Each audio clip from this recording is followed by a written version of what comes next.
because I know I would give anything to hear my parents' voice. Visit mysoundstory.com today and use promo code TMA for 10% off your Sound Story gift certificate purchase. That's mysoundstory.com, promo code TMA for 10% off your Sound Story gift certificate purchase.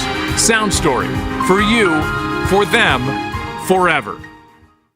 Rosalitas know that a fun happy hour and scenic patio go together like fresh guac and chips. So take advantage of their covered patio this fall and winter at their De Pere location and enjoy happy hour specials Monday through Friday from 3 to 6. Their sparkling margarita is made with Chambord raspberry liqueur and topped with a bottle of Rosé Prosecco. They also have a variety of delicious margarita flavors, including mango, pomegranate, and blood orange, all made with top-shelf tequila and Cointreau. With phenomenal service, great margaritas, and a breathtaking atmosphere, there's always a reason to come to Rosalitas. Okay. Hot takes. Yeah. Pepperoncini. Pepperoncini. And now the Pepperoncini Show with Darren Atkins and Ken Stroh. All right, take it, fellas. There it is. That's the open. Pepperoncini. Pepperoncini. Pepperoncini. Pepperoncini. Pepperoncini. Pepperoncini. Pepperoncini. Pepperoncini. We don't know what it is. We don't understand the name. We just know it's stupid.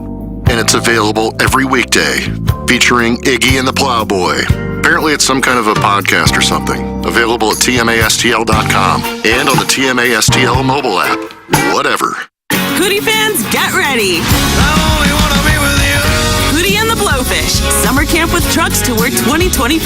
Saturday, June 1st. Hollywood Casino Amphitheater. Hootie and the Blowfish, together again. With special guests, Collective Soul and Edwin McKay. On sale this Friday, 10 a.m. at LiveNation.com. A night of all the hits with Hootie and the Blowfish. Part of the Allegiant Always concert series. Hey, this is Tim McKernan, and I am here with a great TMA sponsor, and that is Longo Biggs Injury Law Firm. And you may hear a bunch of out-of-state law firms advertising here and there all over on billboards and so on and so forth. But the thing is, oftentimes their goal is to just settle and move on, and that's not what you guys do. Yeah, this is CD Longo, and you hear us talking a lot about maximizing the value of cases, but what does that actually mean?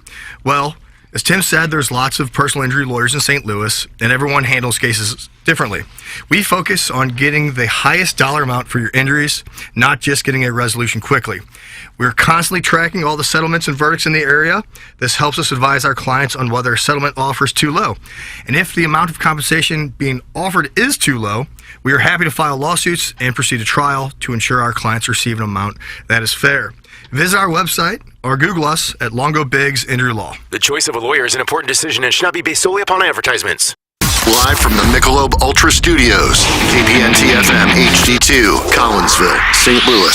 This is TMA All Day. Hey, if you like the morning after, check out Balloon Party on 101 ESPN, HD1 by the way. It's sports talk with Tim McKernan and Action Jackson from 10 a.m. to 11 a.m. each weekday, right after the morning after. It's the worst named show in the history of radio, but the content's pretty good, so check it out on 101 ESPN or get the podcast on the TMA app. TMA presents their second ever trivia night, November 11th at Tim's alma mater, St. Gabe's, starting at 7:30 p.m. A little different than last year. Not just TMA trivia, all trivia, sports, entertainment, STL-centric, and a few rounds of TMA trivia thrown in for good measure. And it's hosted by Tim, Doug, Iggy, Plowsy, Action Jackson, and whoever else is on the show. You can purchase single tickets, tables of 8, or anything in between.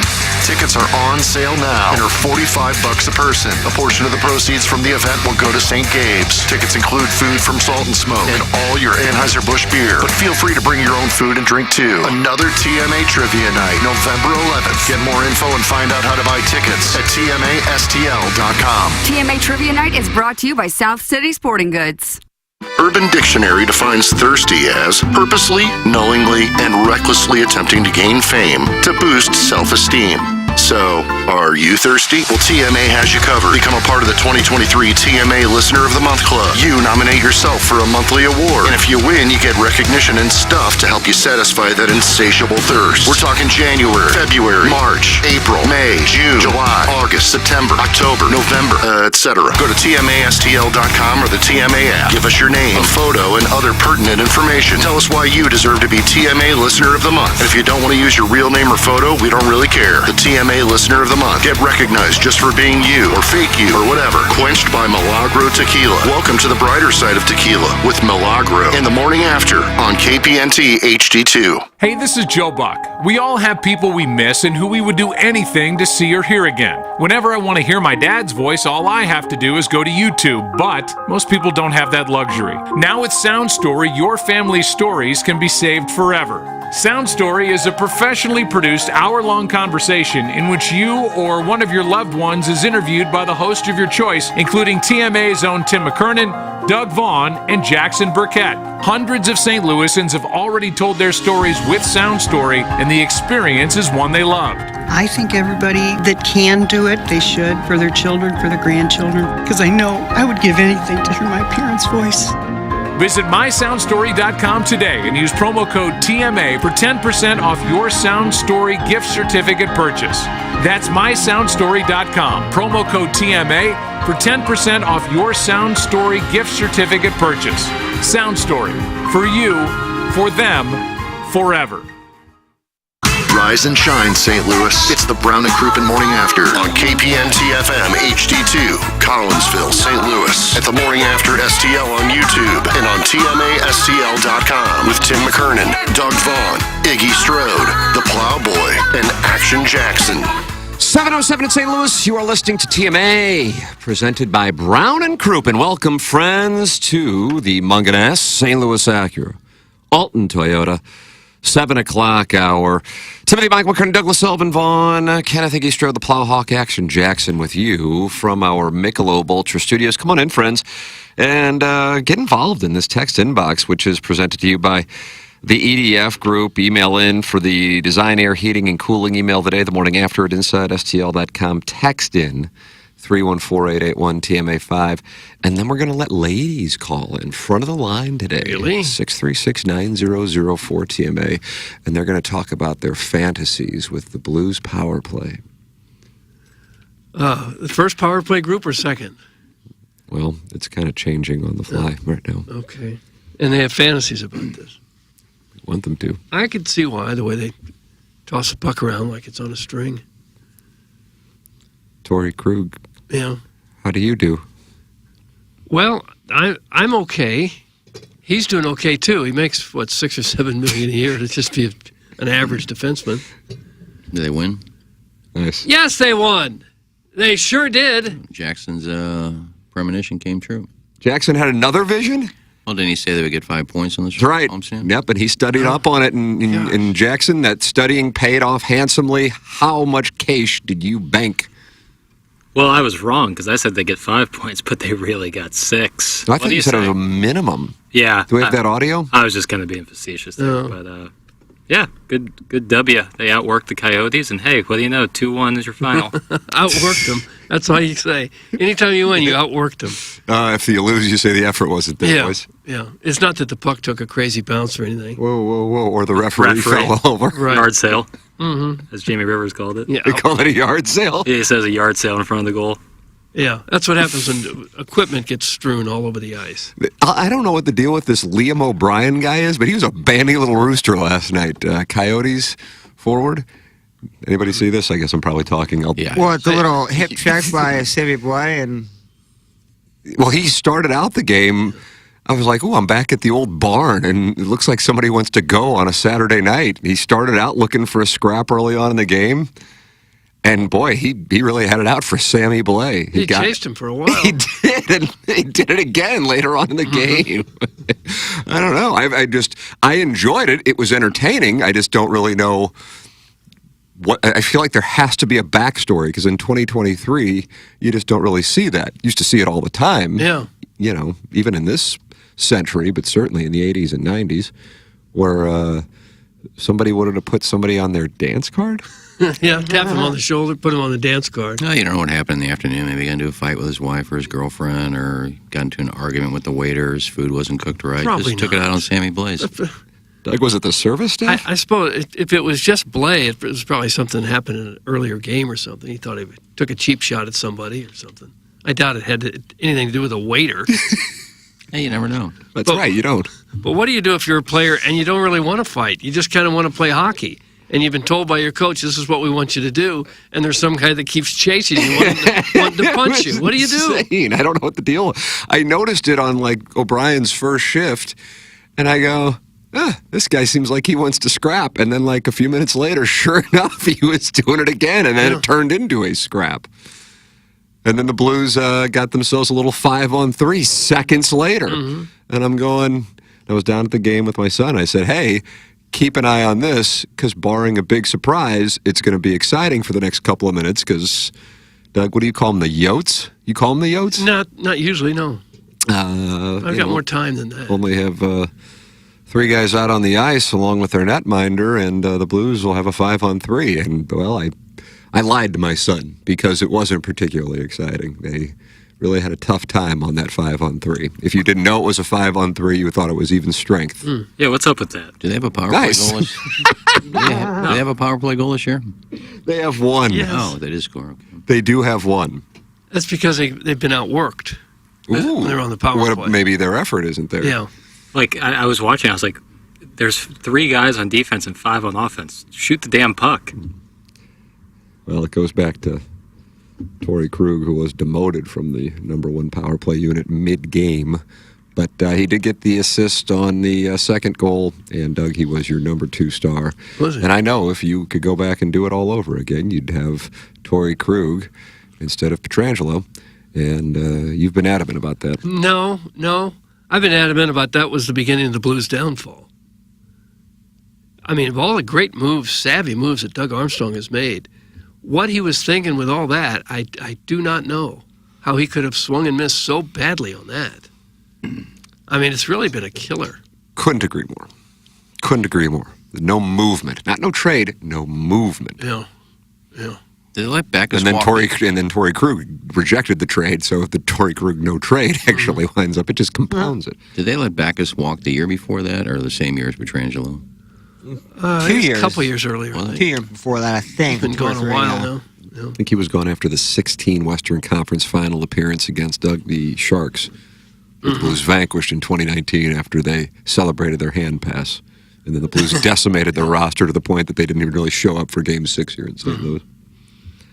Krug sucks at chocolate starfish? That's from Maxwell Holmes. No, that's taking it too far. Our Blues don't put the biscuit in the basket enough. That's from Sweet Sweet Kai. That's true. Oh, you should go on Balloon Party with that. Sweet Sweet Kai, if you'd like to, leave a mic drop. Oh, that reminds me, Stephen Weil went on a mic drop yesterday and we didn't play it. Right? He said he almost died. Yeah, and we didn't play it. Am I right on that? Is my nurse in? Yeah. Oh, was it not? No, I just didn't listen. I didn't have a chance. I'll pull it up right now. Okay. Uh-oh. He's going to call you Vladimir again. Whatever. Taste me. Oh, he just tasted him. He just tasted him. I left the mic drop. It means I have to stop what I'm doing and pull it up. No, it It's not doesn't. necessarily easy. No. I'm pulling it up. I'll download it. I don't want Steve to die for no reason. Mike's on. Okay. I just love that I found that. I didn't know. Really, and I didn't know certain sets. I thought it was something they played when they're ready to go. Turn the mics on. Well, he is asleep a lot of the times. The Blues-Yotes rivalry has long been talked about as one of the most heated in sports, and boy, howdy, did it deliver. Doug, Don't say boy howdy. Jackson likes boy howdy. Does he? Isn't that a sandwich at Gramophone? I think it is. Yeah. Oh, boy, howdy, that's what I I'm a get. Buffalo Soldier What's guy. in that? I'm a Mississippi Nights Club. It's like chopped chicken with jalapenos and Ew. like some crunchy, like Seasonings? straw. Straw? Like onion straw. No, onion straw. Like Oh. kind of that. Yeah, it's They fantastic. should start and then, putting plastic straws and then on like it. a dill mayo, I think. Dill mayo. Yeah, Buffalo Soldier, better wrap that up in a garlic herb wrap. Look at you. Would that be better than the sloppy Giuseppe? That's Sloppy it. Giuseppe. I actually Andrew. have never Don't had the play. sloppy Giuseppe. Oh, you've had it, Jackson. It doesn't even come close to playing. Really? What's on that again? What's the deal with It's that? like an Italian sloppy Joe. So they put their good beef, veal, and pork. Really? And some good Italian sloppy Joe sauce. It's really solid. When I first heard that name, I thought it was some nasty sexual maneuver. It sounds like it. Well, because your head's in the gutter, bro. Yeah. Come on, let's Well, go. We're family men in here. Button it up. Why the hell are we talking about hockey when we could be talking credit scores and hot wives? 817 in the Pibbles house. Fire ass wife. Taste me, hoes. Doug, that's from Shrimply Pibbles, who sends pictures of his wife in, I don't know if I would say daily, but weekly, I think is fair. Okay. And if that's her, I got to tell you, in this particular case, I got to, sometimes, do you doff your cap or do you tip it? I don't do either. I don't usually wear a cap. And if I did, I'd call it a hat, not a cap. But would you doff it? No.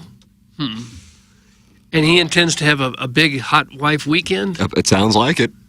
I wonder if he's going down to Faroe Field. Jackson, you can't do it because trivia night is about 40 hours away. Well, less than that. Hell, 32 hours, probably. Indeed. Yeah. You'll probably make it if you leave at halftime. No, that seems... Lousy is. He's going to Illinois. Well, that game starts at 11. Yeah, we haven't fully decided on that just yet. Oh, you might be bailing on seeing the She Hoosiers? just got back from Kentucky, and she worked all week out there, and... It's a lot of driving in a I day. think we are going as well to a Perryville football game tonight. Oh, Jesus. Wow, what a weekend you got Why planned. in the hell would you drive to Perryville? In my mind, I'm trying to figure out how much it would take for me to do these two things. Tim, I am blessed, and also I love my gal. But You know someone in Perryville? her dad and family is from her whole dad's family is. He's a family of 11 kids. Oh, wow. So he has Wow. How about Yeah. that? So he has 10 siblings. Is that what the I deal think is? that's what it is. Yeah, one of That's a them big old passed family. when he was in college. I think it was. But other than that, yeah. So they have like a big get together, and I think it's a playoff game too. And I think one of maybe the aunts or the uncles has a kid playing. I think that's the. It's a family reunion. Sounds as if. To a lesser extent, yes. More like a family gathering at the football game. Oh. So I think I said I would go. Well, that's probably kind of a cool small town Friday night football thing. Absolutely, and I'm Probably districts or something. I would think it's playoff season, right? It is playoff It's getting late. season. It's getting late. My sectionals are final. I think I'd rather move. It's only about an hour, isn't it, Perryville? Yeah, I think there's this diner that's famous out there that we're going to as well. It starts with an E. Ebert's. Ed's? Eckert's. It's not Eckert because I know that's Elvin's? I don't know what it is. I know a listener can find out, but yeah, so I'm excited for that. But if we get back at like 11 p.m. tonight. And then drive to Champaign at like 7:30 or 8? Yeah. Oof. Yeah. Oof. I don't like And then football drive that much. back in time to be at St. Gabriel's. Well, I'm definitely going to be at trivia, so I want to make sure I'm prepped and ready to go for that because I want that salt and smee. The Perryville trip sounds better than the Illinois trip. See, I could see driving an hour to see family, go to a quick high school football game, and come home. See, neither of them sound bothersome for me because I'm so used to driving. Yeah. Like we do so many long trips. Like it's just, I don't know. We hop in the car for a couple hours, no big deal. So. But they're not even good. I know you're a big fan, but God, they're not even that good. I mean, you are correct on that. They aren't great, but I think what they've done to Memorial Stadium there in Champaign, and I love college campuses are fun. I kind of like the vibe to them. There's a little tailgating. It's nothing certainly to the SEC, but all in all, I think it's a lot of fun. The weather, I'm going to be 60, so it's not like I'm going to freeze my ass off too. So there's a lot of positives. The wings there at the Line IN, fire. Oh. So again, pro and con You drive list. 2.5, 3 hours to get wings? Not just the wing, but it's a good added bonus. Yeah. How about you just left Ewalds, thank Perryville and drive overnight to get to... Oh, Billy. Billy. Come back here. Perryville to Champaign, Doug. How far is that, you think? That's probably 3 hours and 58 minutes. Wow, all right. I don't know. Could be. I mean, that's a long. But you'd be there by maybe 1 in the morning. And just sit there in the parking lot? Oh, you wouldn't get a hotel? I mean, not for 4 hours, no. Take that damn camper. 4 hours and 3 minutes, Plowhawk. Oh. Yeah, 5 minutes. Dude, I would have won both prizes. On Take the pop-up. Yeah, I think you can park them in the parking lot. I would assume. Sure you can. Them out there. What are they going to say to you? Just Attach that to your van and drive down to that family reunion. You'll look just like Cousin Eddie. Imagine coming back to the trivia night at St. Gabe, just rolling deep in my camper. Get yourself a little hibachi, do a little tailgating. Hey, you anal virgin, shut your hole about Puck until you pull out that chili dog. That's from the Orson Woods Waft. Say less. Let's talk hockey. That'd be lovely. Gosh, that was Your hole about Puck until you pull out that chili dog. Sounded like a recovering alcoholic. That's what I thought it was at first. God, so gay, our listeners. Militantly. Doug Cagey in O-Town is active this morning. It was a pleasure to watch the game with you last night, Tim. You really know Puck, and I feel smarter just taking it all in with you. That's from Cagey in O-Town. Doug, I was there last night with my 6-year-old, and Cagey in O-Town was there with a gentleman caller. Oh, let's see. With a gentleman caller. All right, everybody congratulate KG because he went to the game with Tim. Just letting everybody know, got to go to the game. He didn't go with him. You could have texted Tim and said, thanks for the evening last night, Tim. You have to... Well, I didn't get him the tickets. He was sitting next to me. So it wasn't like I said, hey, you know, I mean, when I'm going with my son, I recognize, you know, it's not a social event for the rest of the people. So these were the Hubbard radio seats, and I gather KG, Doug, as a Hubbard employee, He gets the emails. got the tickets. Sure. And so he was seated next to me for the first period and a half. And then at that point, right in the midst of a Blues power play, my son, who has apparently a very difficult time with his prostate, had to piss for the second time in a matter of about 8 minutes. And I said, listen here, brother. Said, if we're gonna go to the restroom for the second time in 8 minutes, we ain't coming back to these seats. So you make the choice. Oh, gosh. Because I already told him we're not staying for more than 2 periods at the most. And he had to go. I'm just like, what is the deal with this? That was it. Well, you got to go. You got to go. I know, but he had just pissed in the first intermission. Drink a lot of soda? I guess. What is that stuff, Plowek, we talked about yesterday? Starry? Yeah, Used to be Starry. Sierra Mist? Yeah. Star is big with kids. So I said to KG in O-Town, I guess that's going to do it. Period and a half. I was home by 9. So it goes. Watched the third period in me chambers. Did you? Yeah. The Coyotes made a bit of a push, eh? Yeah, KG and O-Town was nice enough to ask me, but Madison was getting home. The original plan was me and Jeff, her dad, were going to go to the SLU women's basketball game. Boy, you're having a big 3 days. Boy, you just can't handle yourself with all this activity you got going on. God almighty. I like to keep myself a little busy, and I realize to the outside it doesn't sound that appealing. I'm aware. Maybe tomorrow you can go see go watch Maddie Bear play hockey. But what we did, we went to the SLU men's game on Monday. When was their opener? I think Monday. And so we ended up looking at the new addition to Chaffetz, and we were walking around there, and you have access to, like, walking into the freaking coach's office. But we passed by the women's basketball coach, and I go to chat with her. She's super nice, super cool. You just saw her in her office? Well, she was walking towards her office, so we were, like, kind of crossing paths. Yeah, Joe Pizzati? It hasn't been Joe Pizzati I don't know in who it decades. is. I don't know the name. I know I've seen her on interviews, so I didn't know her name. I said, hey, coach, great season, you know. What a nice little A-10 tournament run. Yeah. They had the A-10 tournament trophy there present. It was cool. So I was like, they gave free tickets away, so I had free tickets. But it didn't end up going because I wanted to see Madison when she got home. So. Okay. Again, my calendar, Doug. Yeah. I'll filled put with my the brim. calendar up with anyone's. Yeah, I would if I was you. You begged for weeks that Hubbard recognize your 30 years at an entry-level position. You don't have the cred to shade anyone. That's from the Table Rock Lake Monster. Well, I was being facetious when I do that. He obviously wanted everybody to know he went to the game, or he would have just not texted that in. Wait, are you jealous that he went to the game? No, I could have went. I didn't.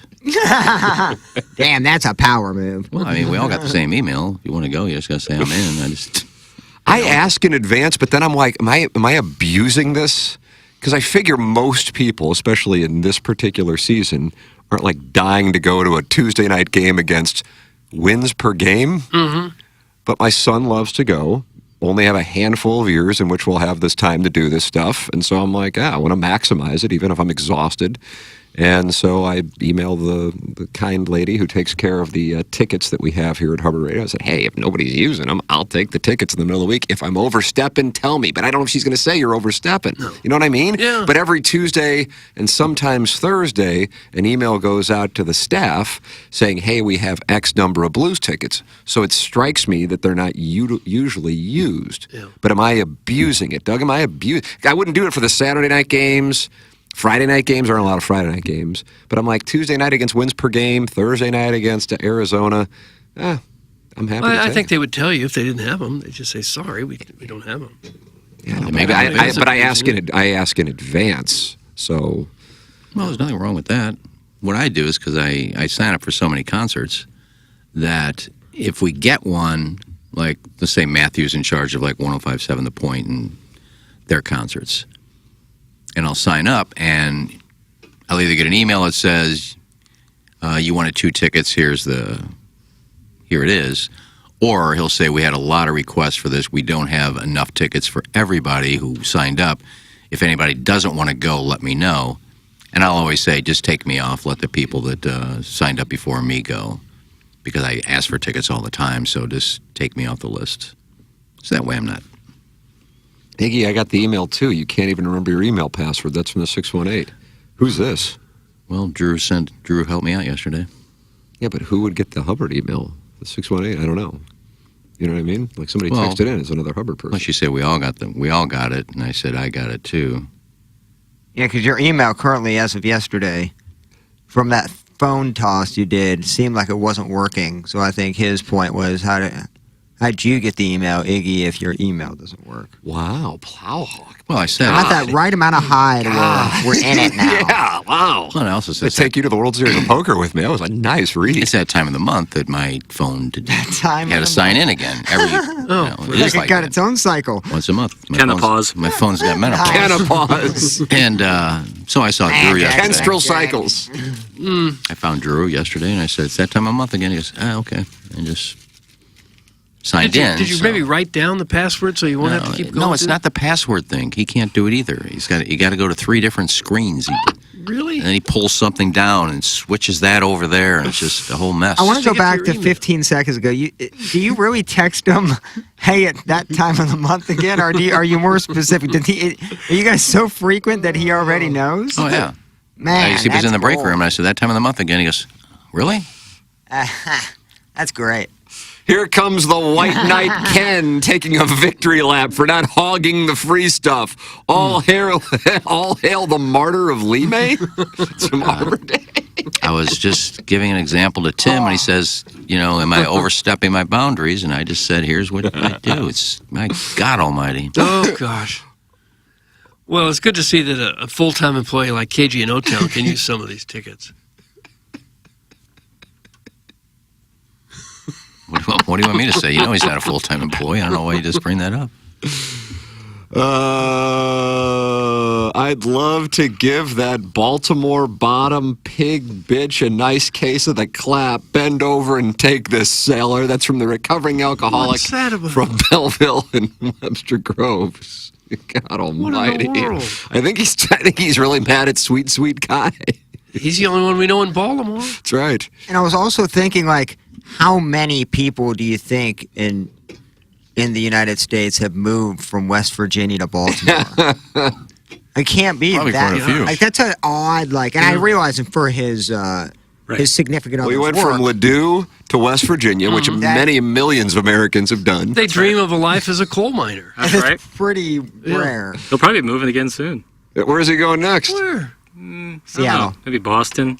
Oh, man. What does he do for a living? He doesn't. His girlfriend is a travel nurse. And apparently very attractive because she was hit on by another woman at a cocktail lounge. Is that right? That is accurate. Yeah. And so they're 9-week contracts, I think. And some of them make really good money. The money is really good. So she can trib all over the country with a new friend every 9 weeks. What a wonderful little cycle, Doug. Yeah, that's certainly one of the perks. It's something great when you're young, don't have kids or anything. Yeah. Kind of just travel around, make more money. How do you find a place to live for 9 weeks? Yeah, nice question. I think the hospitals set up some sort of, they have a deal with an apartment complex and they get 9-week leases. I'm pretty sure. I could be wrong on that, but they don't get like screwed where they have to sign like a 6-month lease and they're still paying for it. It's great for the nurses, but I've heard that the doctors don't really like it because they're constantly dealing with new people. Yeah, I'm sure that's the case, but there's also, go where people are needed kind of thing. We have a guest request.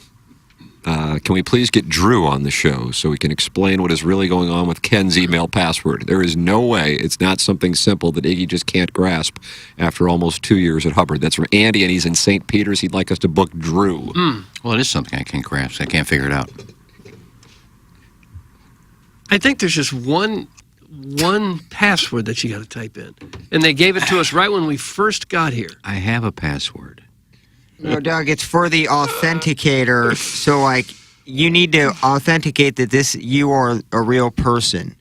And so, in order to log into your Hubbard email, you have a separate app called the Authenticator, and you have a sometimes 2 or 4-digit code that you take from that app. That's what code you type into your Hubbard email app, and that logs you in. Now, Iggy is saying he cannot find the number, or when he clicks on the Authenticator, it doesn't show up.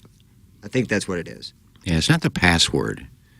I mean, you would think it would be simple. Sign in. You just sign in. Here's my password. Boom, you have it. But no, then it goes to Authenticator. Then it brings up a number. You have to type that into Authenticator. I go to Authenticator. I type in the number, or it says type in password again. I type in password again, and then it disappears. And then it goes back to Authenticator again. Sounds to me like you can't remember the password. I don't know why I'm explaining this to all these people because it makes no sense. It makes no sense to them.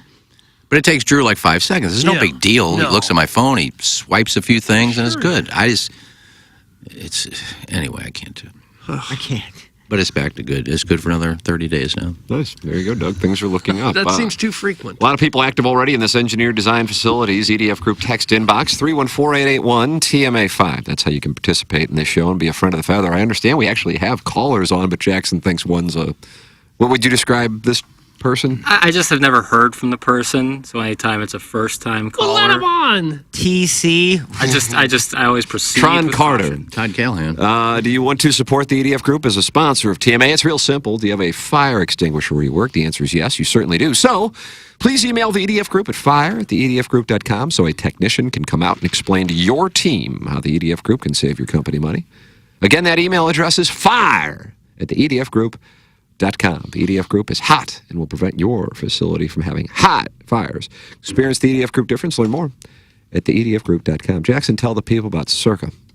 I'd love to tell the people about Circa, Tim, because the Circa Sports app is now available in the great state of Illinois. So if you're, let's say, living here in St. Louis, you just make a short drive across the river, or if you already live in Illinois, you sign up for the Circa Sports app, and now you are betting like a pro. You can look around. They encourage you to shop the lines of other Illinois sports books. They want you to take a look and then come back to Circa. I'm pretty confident you're going to like the lines over at Circa more, and they don't limit bettors. Let's say you're on a heater. Let's say you're just tearing it up left and right, getting all these bets in and you're winning them and you're making a bunch of money. They're not going to start limiting you or saying you can't bet with us. That's not what they want to do. They encourage heaters over at Circa Sports because Circa Sports is sports betting made by sports bettors. And now, of course, the Circa Sports app is available in Illinois. So visit circasports.com for more details and get ready to start betting like a pro. If you or someone you know may have a problem with gambling, call 1-800-GAMBLER or text ILGAMB to 833-234. Can we send out the bat signal for that weird guy from Arizona who just called in to chat a few weeks ago and got ran out of the room by the texters immediately? He was so bad, he was awesome. That's from Dogtown Ty. What was that gentleman's name, Jackson? Dan in Phoenix. Dan in Phoenix. We'd like to hear from him per Dogtown Ty. He doesn't listen to the show. He just calls in to brag about his wife. We got a unique thing going on with this audience, and the audience's wives. You think it's an inferiority complex? Inferiority complex. So it's a flex to have a wife who's attractive, and they want to tell us about it and their credit scores? Yeah. Yeah, better about themselves. Mm-hmm. The more they brag about the female and the wife, the less I believe that that wife exists. You know what I mean? It's kind of like... I want to psychoanalyze this. So the credit score thing is usually not something that I didn't even know mine until it became a topic a week ago. And then to send in pictures of an attractive wife is a flex. But why do we care if your wife is attractive? Because we're supposed to be jealous of him to help him through his inferiority complex. I see. Well, you both have attractive wives, so you would be jealous. HR, what's up? What a reason.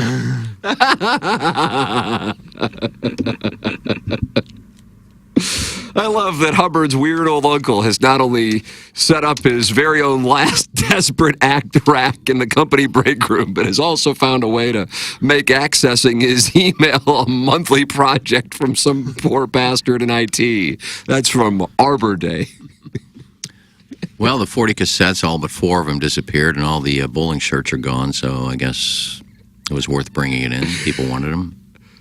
Do we know who took the shirts? Because there's starting to be a theory that they were tossed out by someone in management who was a little frustrated by what's been going on this week. Pretty sure that's what happened. Oh, no. Oh, no, they threw away the Somebody actually shirts? threw them away. Listen, I thought KG and O-Town got one. I have heard tell from 2 sources that there was some irritation with what was going on in the break I was room. here for a while yesterday. One moment, there was a bunch of shirts sitting where they were sitting. I went to go to the bathroom or went back to 101 office for a second, and I came back and they were all gone. So I don't know if they were all thrown Did out. you see him thrown away? No, I didn't. I did not see that, but I just know that they went from a lot to a little very Well, quickly. this is the second time I brought shirts in, and they're all gone. That's management, bitch. Oh, Well, I think Tommy or John know me well enough that if it's a problem, they could just let me know that, they emailed you, but you couldn't remember the password. really just stop bringing the stuff Well, in. Tommy texted me a week to the time later for that idea. So sometimes they like meta plays. No, I'm sorry, I'm just being nice. I mean, there's a lot of great music stations in this place, and there were some great cassettes there, and people, collect that stuff. It's like, oh, they don't even make these. I collect cassettes. Do people collect cassettes, really? Yeah. I thought they collected vinyl. I didn't know they And collected cassettes. too, Really? because they're really hard to find. So if you can, a lot of people have cassettes. That's all I thought of. If somebody has a cassette collection, then they'd like some of these. If not, throw them away. Same with the shirts. They're brand new. I've never worn them. I said, well, stop throwing them away. A lot of people wear retro stuff. If you saw the Keishi versus the Metallica roadies, everybody had throwback bowling jerseys on. Oh yeah, you see Mitchell and Ness. Greg knows all the time. It's kind of like going to a tech company and bringing a Holderness and floppy Bourne disk. releases their bowling shirt line. Right to the core. KG in O-Town says he can confirm they were tossed. Oh, wow. Well, yeah, you were here all day, weren't you? That's a huge moment. He was here picked out a till nice blue one. 2:30. He By was here who until exactly, at least. though? He doesn't know they were tossed. We don't have to read the name out loud, but KG, text into the text line, who? Because it could be. I thought they were nice bowling shirts. I like them. I saw them. Well, I don't know what to do. If they throw them away, they throw them away. What are you going to do? I just thought I'd be nice and bring some in. If people want to throw them away, they can throw them away. And if KG's excited about that, you should feel bad because you don't even work here. And there were only, I think, 8 tickets available. They sent out the entire staff, and you took 2 of them, and you didn't even have anybody to go. Oh. Begging Plowsy to go. So you Wait, take wasn't 2 away fair. from the rest In my of the... defense, he wasn't begging me. You take 2 away from Yeah. the... Well, the fact is, you took 2 away from other staff who may have wanted to go, and you didn't even have somebody to go. Well, I'll take 2. he had a gentleman with him. Well, but he asked Plowsy first, and Plowsy couldn't go, so it's not like he had somebody to go. He found another gentleman caller. So there's probably somebody... Hello, Vivian? Somebody who actually works here would have liked to, but then when the email came out gone, they couldn't get him because the guy doesn't even work here took 2. So this is the most. Bill Nye the Science Guy? I had to look at the last 50 added, and Deke added this, and I wanted to make sure It's it Bill was, Nye, isn't it? Yeah, just Bill Fire. over and over again. Best days of middle school. Guys, Ken's right. It's much more likely that a dozen people thought, ooh, bowling shirts, rather than the long shot that the management got frustrated and pitched them. That's from Arbor Day. If that's the case, people stop bringing food in here and putting it up there. Stop bringing concert tickets and putting them up there if they're available. Just stop putting anything on the table. KG in O-Town says the person who tossed them out, his name rhymes with Shmon Shmiowski.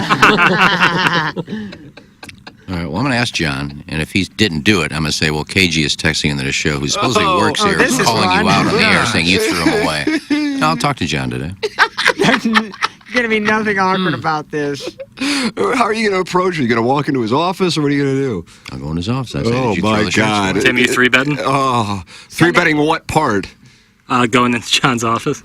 God, I'm hesitant to walk in there even when we have a scheduled meeting, much less you going in there asking if he tossed out your bowling shirts and cassettes. I love John. You can like somebody, but you understand he's like doing budgets for next year. I mean, he's got things to do. Well, maybe I'll see him in the break room. All right.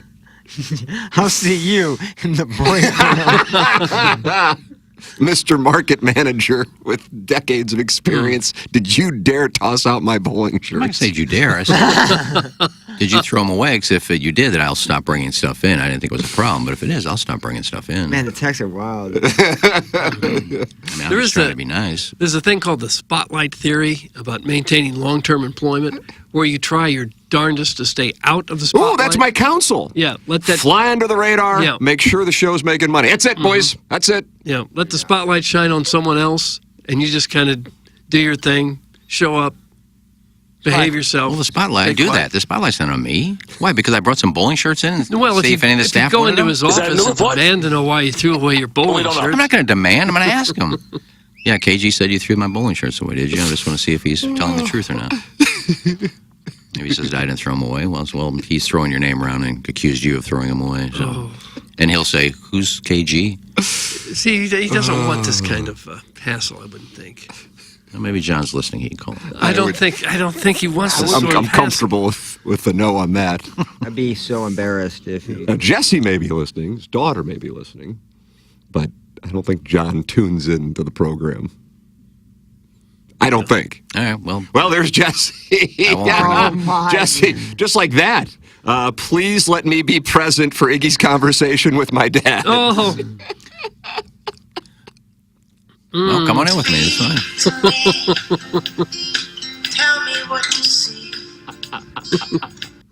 I don't know Out why. of the spotlight. I don't know why this has become a topic. I mean, it's just if nobody wants them or it's a problem to say, we really don't need you to bring stuff in anymore. Okay, fine, I won't. I'll just take it to Goodwill from now on.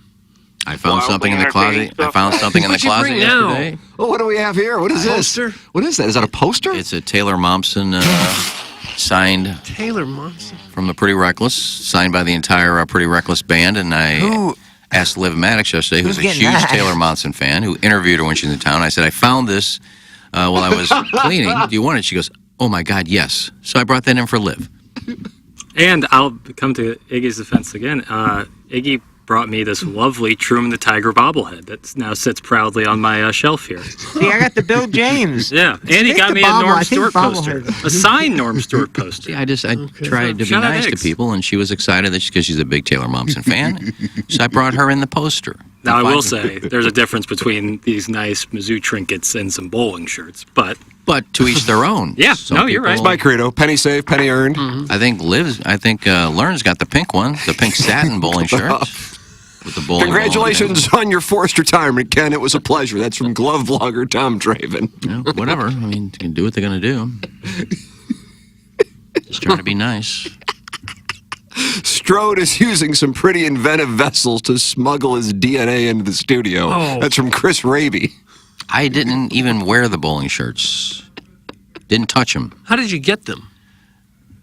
For like 3 straight years, my friend, rest in peace, who owned a shirt company, St. Louis Bowling Shirts, would send me 8 or 10 of them for Gobble Bowl. And I'd usually give one away with the bowling ball I give away. Some years I only had like 6 bowling balls to give away, so I'd have extra shirts. And I'd tell him the next year I only need like 4 or 5, and he'd send me a box of 10. So I just had some left over that I didn't use for Gobble Bowl, and I said, yeah, just bring them in. Why don't you just give them all the way there? Everyone's bowling. They probably would get a kick out of it. I have so much to give away. Every year I say I'm cutting it down to like 60 items. It takes too long, and this year I got 95. So I have to cut back on things. So I didn't really need bowling shirts to give away. I brought them in here. If nobody wants them, they go in the trash. Fine. Maybe the trash men will take it when they pick.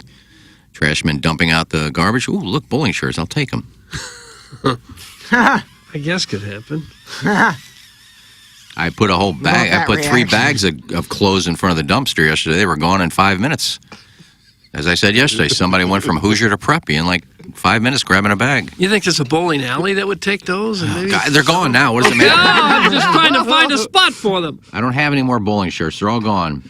You are like a 7-year-old seeking positive reinforcement for your grimy bowling shirts No, and I'm Taylor not. Momsen paraphernalia that you're pawning off on people. Knock it off and go piss on the bathroom floor again. Oh, That's from little Tommy Trivets come in on. the parking lot. Cletus used one of the golf sweaters I gave him. He wore it yesterday. How about that? Oh, he said use it. No. I don't know. He might have cleaned the car with it, but he used it. And to say I can't respond anymore. I mean, I know Liv Maddox is a huge Taylor Momsen fan. I found this yesterday. Didn't know I had it. Asked her if she wanted it. She was ecstatic to get it. So I made somebody happy. I try to do that every day. If I can make one person happy every day, then I've done something. Right. Wow, how about that, Doug? It's another T-shirt waiting to happen. Yeah, it's a I good can make credo. all these people miserable, but I made one person happy, so that's good. One of the guys, Lisa Kudrow, released a new herbal tea this month. She's doing a quick promotional visit to the Come and Go off Wentzville Parkway. Just throwing it on your radar in case Iggy wants to log on Instagram and watch the people in line to see if he knows anyone. Thanks. That's from Look Here. Pardon the hell out of me for inconveniently giving people chores to throw away my tattered wares under the guise of being nice. If you need me, I'll be hammering Newports outside of Rozell's. Oh. You never had a Newport in your life, did you? No, I haven't. Lisa Kudrow's in town? Wentzville. Come and go, apparently. Selling her tea? I won't be going out there. But I think he was kidding. all the Playboys are gone. I didn't bring those in to give away. Oh, the guy came to get him? You got him? Well, I tell you what I did. It was a savvy move on my part. Clip that off. Well, I said 100 Playboys, $50. Guy was supposed to come get him Wednesday. And in the meantime, I had a couple people said, I can pick him up. I'm in St. Charles. I said, sorry, they're already gone.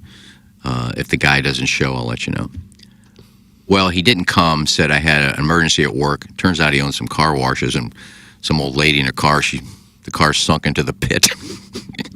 So he had to go all the way back to work. She's fine. But he said I had to go in this. So he came yesterday. There's a pit you can sink into in a car I wash? guess. I don't know. 100%. Where I think all the grime goes. Our car suck into the pit.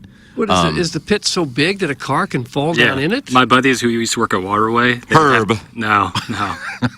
They would have to clean out the pit on some days, and they said it smelled so bad in there you'd instantly vomit.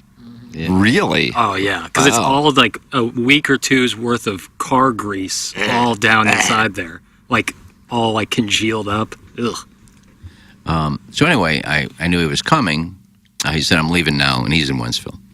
He said, I'm leaving now. So I said, okay, I'll have him on the dolly. So I had 4 boxes in my closet. As I opened one of the boxes, it's like filled to the top with 2 rows. I said, my God, I got 4 boxes? There's more than 100 here. So I started counting each row. There was like 25 in a row. I said, oh, that's 50 there. Another box would be 50. I got 200 Playboys. So I just boxed up 2 boxes. And then I DM'd the other guy back. I said, yeah, he's not picking them up. They're still available. He goes, okay, I'll be there in about 15 minutes. All right, so now I'm selling 2 boxes. So instead of 100 for 50, now I got 200. Both these guys show up at the same time. Oh, I'm wheeling out two boxes for this guy. When he's putting there, here comes the other guy. Yeah, I'm here for the Playboys. He goes, I'm here for the Playboys. I've got 500. I'm doing all kinds of lots. So I actually made $100. And the Playboys are gone. Look at that. All right, you got something for It it. was a sad day, but the Playboys are gone. I've never jerked in a Playboy. Okay. You could make me happy by not talking for the next 2 hours. That's from Chris Raby. Oh. He's just texted me and said he's got another postcard today. Oh, does he? Yeah. We got a Raby postcard? Just came in. Ooh. And Steve's mic drop. Ooh, Audio Doug. galore. Big audio Doug, day. things are, and I'm assuming we have drops of the week. No Lisa Ann this week, Doug. She is in Australia. She's in Melbourne. Yeah. It's not Melbourne. Melbourne? Melbourne. You like that? Yeah, 2-day trip. James Carlton is a sponsor of Gabe DeArmond here on TMA, and he will be with us getting you ready for the Tennessee Volunteers, who will go up against the Block M tomorrow, Oh, Doug. good. The Yeah. Block M. That'll be Black Missouri Pants. victory. Yeah. Missouri getting 2 points as of right now for the festivities against the Volunteers on CBS. James Carlton, presenting sponsor of Gabe DeArmond. Gabe will also be at the Missouri-Memphis game tonight. 8 o'clock tip. Jackson Burkett will be watching, I would imagine. Better believe it. There you go. James Carlton's online at carltoninsurance.net. He's my insurance agent. He's the Plowhawks insurance agent. His staff, phenomenal. I'm so happy I made the switch to James Carlton.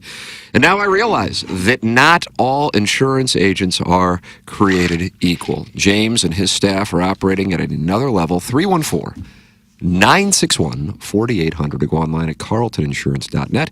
If your insurance costs a leg and an arm, call James Carlton, State Farm. Looking for something to do tomorrow night? Good news. The TMA Trivia Night is coming your way. For $45, you and friends can go. That's $45 per person and enjoy Salt and Smoke and all your AB products all night long. Doors open at 6:30. Trivia underway at 7:30, and it's all at St. Gabriel's. Register, get your tickets right now at tmastl.com. That's tmastl.com for TMA Trivia Night. Tomorrow night at St. Gabriel's. It's going to be a pony. Think about it. Okay. What are you wearing, Tim?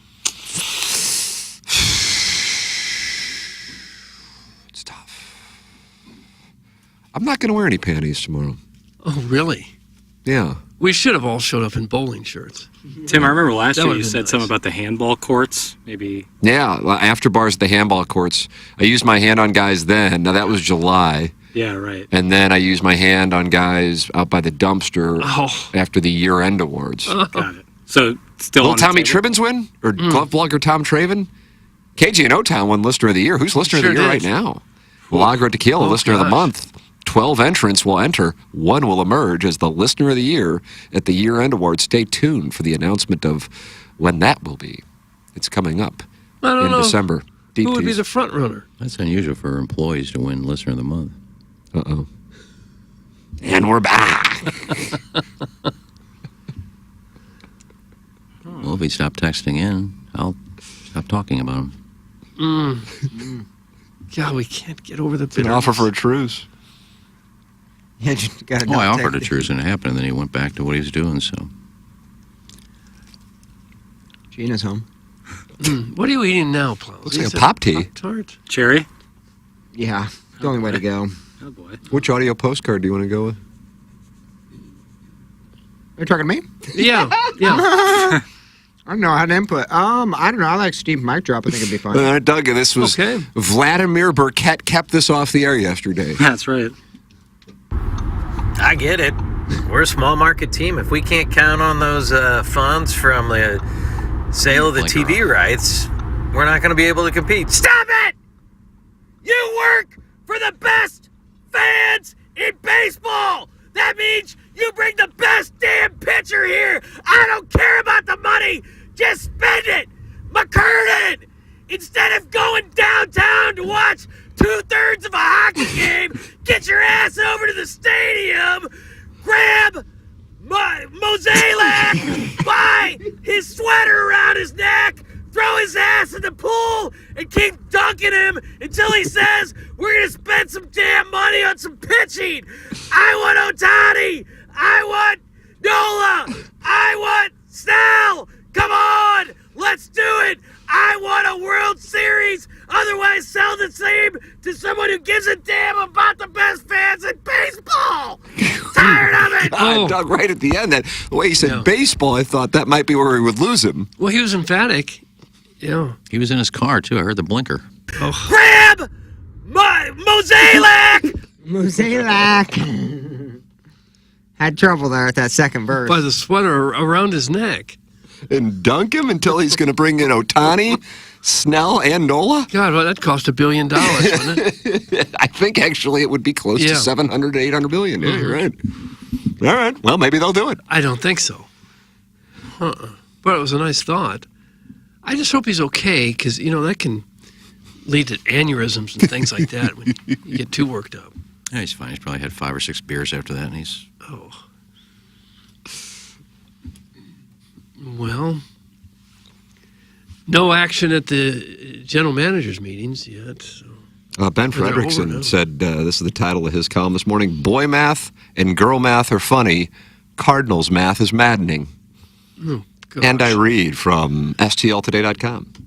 Social media has buzzed lately. with examples of girl math and boy math.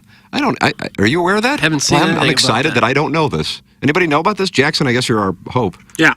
What's going on with this? So, like, girl math would be, let's say, from a TikTok I've seen, anything you buy in cash is free. And let's say you buy a sweater and return it, that's store credit. Now you're shopping for free. Boy math would be like if I wanted to measure something and compare it to something, I would like use my hands and then lift my hands up and put it next to the item I'm trying to measure. That's boy math. What in the world? Listen, man, confusing as hell. Yeah, it's really tough to do it verbally. What does that got to do with baseball? This is what Ben writes. An example of girl math, spending more than originally planned on an online shopping purchase so you can unlock the free shipping rebate. An example of boy math, being 5'10", but rounding up to 6 feet. Some are funny. Some are saucy. Some are taking a goofy online trend way too seriously. Go figure. It got me thinking. We need a new twist on the trend. Cardinals math. Here's an example of Cardinals math, turning 3 starting pitchers needed into, quote, at least 2 in less than 3 months a time. Cardinal President of Baseball Operations John Mozeliak, most of you will remember, told frustrated fans in mid-August that his front office needed to add 3 starting pitchers from outside the organization this offseason. Not 1, not 2, not try hard to add 3, 3. Quote, realistically, we know we have to add 3 starters this offseason, Mozeliak said. We know we have to add depth. We went into this 2023 season thinking we had that covered, and it didn't work out that way. A repeat of that would not be in the best interest of the franchise. I joked then that Cardinal fans should get T-shirts made with the number 3 printed on them to remind the front office of its own mission statement. Maybe that shouldn't have been a joke. The Mozeliak quotes coming home from this week's GM meeting sound a lot less certain than mid-August Mo. We're now hearing about at least 2 starters. We're hearing about 2, then see what happens. We're hearing about how the Cardinals are going to try, but how it won't be easy because how every team out there wants starting pitching. Hey, what happened to the hard 3? Cardinals math happened. There you go. It happened last season, too, after the Cardinals made a bold offseason move by beating the competition. I like that phrase. For free agent catcher Wilson Contreras, but then slammed on the brakes and did nothing else of significance the rest of the offseason. They should have added at least 1 starter in addition to the catcher. Instead, they let high free agent pitching asking prices steer them toward over-baking their confidence in the pitching staff they already had. And now even the viewpoint of what happened then seems to have shifted. Now Mozeliak admits the Cardinals knew the failed 2023 rotation had volatility and that the front office, quote, rolled the dice by trusting it. Remember last winter warm-up when questions about the exact volatility were treated as unfair criticism and shielded by the team's belief Jack Flaherty was ready to make his star turn? What happened between then and now? How did 100% confidence in the 2023 rotation entering last season suddenly shrink after that season flopped? Another example of Cardinals math. No matter what moves materialize this offseason, by the time the dust settles, there will be a unified front office front insisting the additions, whatever they were enough. Maybe it will be, maybe not, but I'd argue the realist view of what this team truly needs came before the talking points turned toward how difficult of an offseason it's going to be to add pitching, how expensive talented arms have become, how certain free agents cost draft pick compensation, how trades are tricky because every team wants pitching, and so on. And I will not read the entire column. I've already read a lot of the column, and that's not fair because people pay to read STL Today. But there it is. What really hurts is they don't have, for next year's starting rotation, they don't have a single pitcher that the Cardinals drafted and developed on that starting 5. Not one. They got to go out and get 3 pitchers from somewhere else because they've not developed one that they think is worthy of being in the starting rotation. They draft 40 rounds worth of players every year. What? There's compensation picks. There's free agents, whatever. They can't develop one pitcher. I guess Hudson is close. Wow. Maybe Thompson. Well, I think in fairness to Mozeliak, and I love Ben Fred, but he said, I'm trying to find the quote here. Just text Bill. Was that the end of your point? No, I wanted to make sure I got the quote right. He just said our goal is we're going to go starter, and then see where we are. I'm not saying he's not going to go get 3 starters, but, you don't know who you're going to get. I mean, everybody's looking for pitching. So he wants to try and go starter, and then see what we look like, and then go from there, because there may not be anybody else left. Right, I understand that. My point is that you should Ben Friend's basically saying, well, he lied. He said he's going starter. Now he says we need at least 2. I don't think you should ever be in this situation to not have anyone that you've drafted and developed capable of being in your starting I rotation. think that's way more alarming, Doug. I'm with you. The fact that we're racing and running to try to find 3 starters in 1 year, Which makes zero when he sense. said it then, I'm thinking to myself, how are you going to do that? And then you had the Yankees collapse. The Red Sox weren't going to be in the mix most likely. They were kind of lingering at that time. In addition to now, I would imagine, you're going to see a couple of teams who might not have been in the mix back in August be in the mix for some of these pitchers. But to fill 60% of your rotation, and keep in mind, you're not filling 60% to complement 1 or 2 starters. And by that I mean the quality of the starter. Steven Matz, for as great as we may hope he's going to be based on the last 3 starts he had before getting hurt, it would, I mean, what percentage would you give it that Steven Matz becomes a 1 or 2 starter? He's a maybe, in a best case scenario, a 3. He can have great games. He did. But, his body of work in his career has not been that. And then Miles Michaelis, at this point, I don't think that you can necessarily go, okay, he can be your ace and then build around him. So you're not only adding 3 starters, you're also having to add top tier if you want to be competitive for a championship. But as that article from Derek Gould yesterday talked about, their motivation is they know they are in trouble financially with the television deal, so they've got to get asses in the seats, so they've got to give fans reason to be enthusiastic. And you've got to have some pitchers that don't cost you $20 million a year. That's by developing your exactly. own. This is an organization that used to pride itself in developing pitchers. Dave Duncan was a guru pitching coach for years. They always had good pitching. Well, the thing that Duncan was able to do was take a damaged or struggling major league pitcher and get him right. He did that throughout his career. Reclamation projects. I don't know how great they were with developing, like if he was the one who was responsible for the young pitchers through the system, you know what I mean? Well, but they used to have them. You look at the late 90s, early 2000s, you had Alan Bennis, Rick Ankiel, Matt Morris come up, but then they were able to complement them by going out and bringing in Darryl Kyle, and then surprisingly, Woody Williams turned into a star, and he was really just they just needed to get rid of Ray Lankford, and Ray Lankford wound up being the ticket to the Cardinals having their Game 1 World Series starter in 2004. And Williams was arguably their best starter from 2001 through 2005, I believe it was. Walker had some good years here. But where is the hole in the system to where they either can't identify pitching or can't develop them to be better? Of the Cardinals' top 10 prospects right now, 1, 2, 3, 4, 5 are pitchers. The ETA to the major leagues, this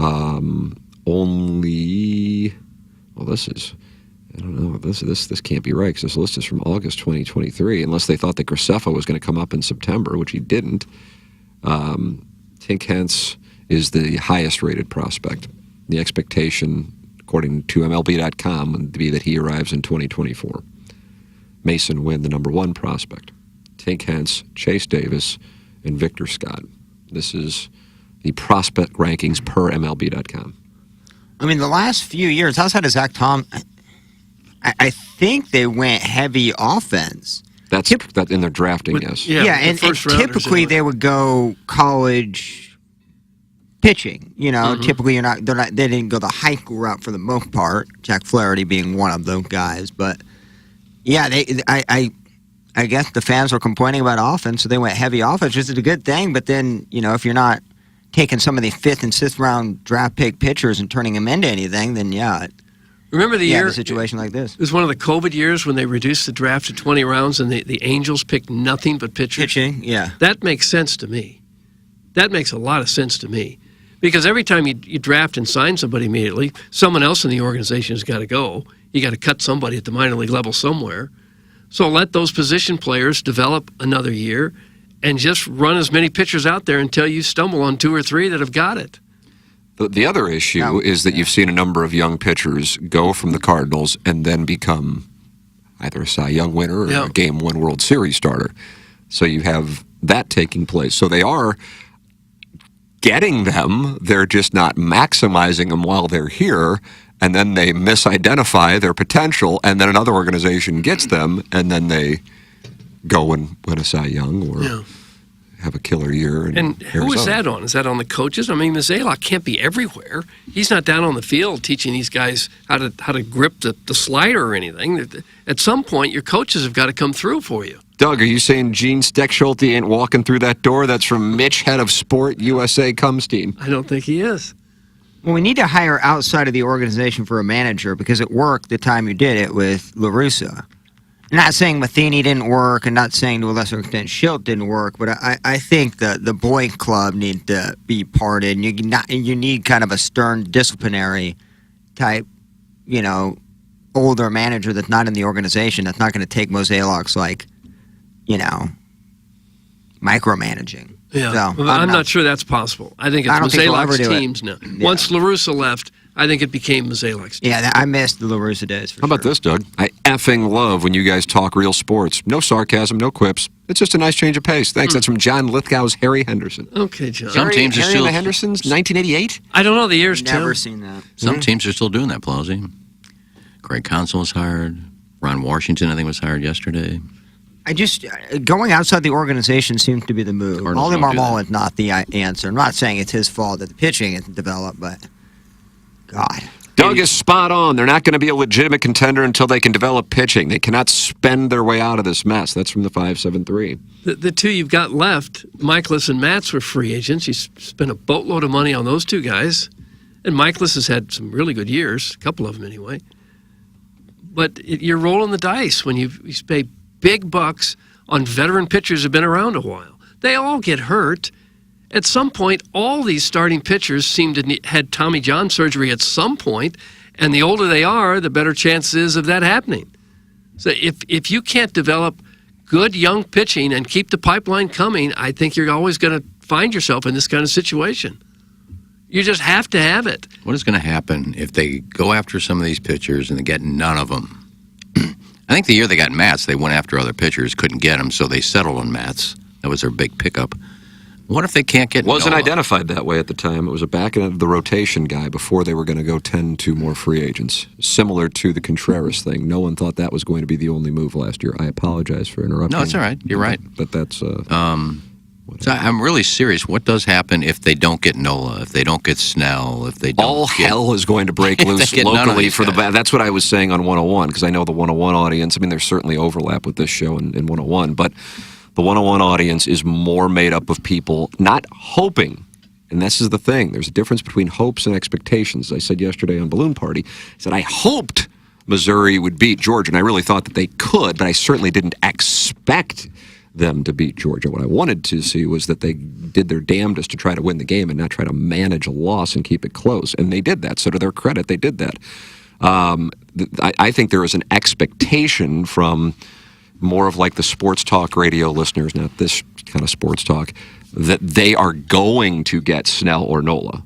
I don't think people think about Yamamoto. That'd be the one I would love for them to get. I don't know how likely that is. That might be in the 1% category. And so then, Iggy, once Ohtani signs, which I imagine happens first, I think, I mean, as far as the big names, then Snell and Nola, and if they do not come here, at that point, you are going to see anger toward the Cardinals, I think, that will be unlike much of what we've seen in our time doing this show. That's what I think is percolating. Now, if they get one of them, people are going to be really thrilled as far as that short-term injection. What concerns me is, okay, Goldschmidt, Arenado are here for a limited number of years, at least peak performance on the Arenado front, and Goldschmidt is a question mark beyond this year, and you're going to be paying Nola and Contreras in their mid-30s, which is part of the deal with free agent pitchers. Pitchers aren't usually stars in free agency until they're right around his age, and you're going to have a lot of dollars committed for guys in their mid to late 30s who are obviously on the back end of their careers, and what that will mean to, say, 2027, 2028 for the Cardinals. A team that acknowledges there is uncertainty about the revenue stream from television. So I don't know how they win, because if they don't do it, which I think is probably the right thing to do, actually, not that that's necessarily their reasoning or their goal, the fans are going to be furious, So they're in a hell of a spot, but it is a spot of their own creation. Because if they had accurately identified the talent of their pitching staff or developed it, they wouldn't be in this spot where they had to go out and get 3 starters or 2 big starters and then go with Thompson. Yeah, Ms. Posey said yesterday, this is no longer a destination for free agents like it used to be. It hasn't been for a while. You're going to have to overpay, I think, to get one of these. I agree. If you're in the same price range, they're not going to come here. They'd rather go to New York or Boston or someplace like that than here. So you're going to have to overpay to get one of these guys, and I'm not sure the Cardinals will do that. I wonder if they had to do it all over again with Mason Wynn, if they might have chosen him as a pitcher. Because when they drafted him, it was shortstop/pitcher because he throws so darn hard. He's now throwing 100 miles an hour from the shortstop position, and he didn't look like he could hit. He had the worst offensive numbers in the major leagues in September. Not that he's not going to hit, but for now, he's still got to prove he can. I wonder if it'd be better having somebody throwing 100 miles an hour on the mound than at shortstop. Well, you moved Schumacher from the outfield to second base. You're moving Wynn from shortstop to the pitching staff. Rick Ankiel went from pitching to outfield. There was a little detour in there that cost A little bit. But yes, But if I had a guy, he raked. if I had a guy who could throw 100 miles an hour, I'd rather have him on the mound. Yeah, but it's a Shortstop. different. I get it, and I'm going to be dumb saying this, but it's a different motion and stride. He can be able to kind of crow hop, and I understand this is probably obvious, but can he actually throw 100 off the mound, or can he throw like 91 I'm not off sure. the mound? I'm just saying when you have that kind of an arm, I think I'd rather have him on the mound. Be a short pitcher. Yeah, right. He's 6 foot, maybe. Maybe. Kind of small. But he's got to hit. Oh, he better rough figure at it the out with the plate. bat. Because he hit 170 something. We're lucky Jordan Walker panned out. What if he flopped and was hitting 210? We would have nothing. No offense to Arenado and Goldschmidt, but they're on their ladder state. Like they're almost done. Like if Walker didn't work out, what is there? Well, Wynn is still very young. I wouldn't count him out at this point. Yeah. He's 21 or 2 years old. I'm not saying he's not going to hit. I'm saying he certainly hasn't yet. And if somebody has an arm that electric, I think he probably should be on the mound.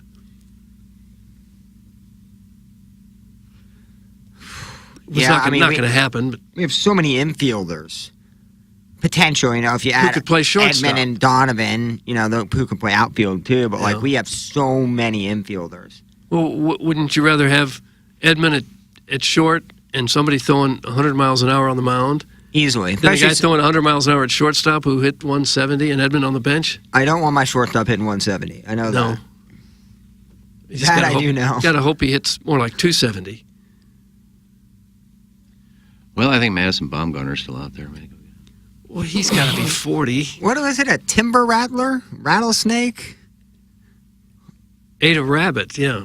Luckily, his wife, an expert field dresser, was able to remove the rabbit from the serpent. Man, what a story. Well, good luck to him. Nice. They've had some disappointments with pitchers. I mean, they thought Libator was going to be a front of the rotation type of guy. He's not even a rotation type of guy. But you they may thought land on Hudson a, would be much better, and he's kind of faded out. They thought Woodford might be better than he's turned out to be. Yeah, Libator trade looked bad, but Libator looked great in the bullpen. He did. I hate to say it, but if you want to build a bullpen, you need guys that can pitch multiple innings. Mm-hmm. I think he's it. I would never start him again, but You guys are effing morons. Like legit morons. If you have a shot to get an everyday shortstop, you take that 100 times out of 100 over a starting pitcher, Doug. That's big old fan. That's not true. But if he can't, Not true. yeah, like If he's really good, yeah. But you gotta hit something.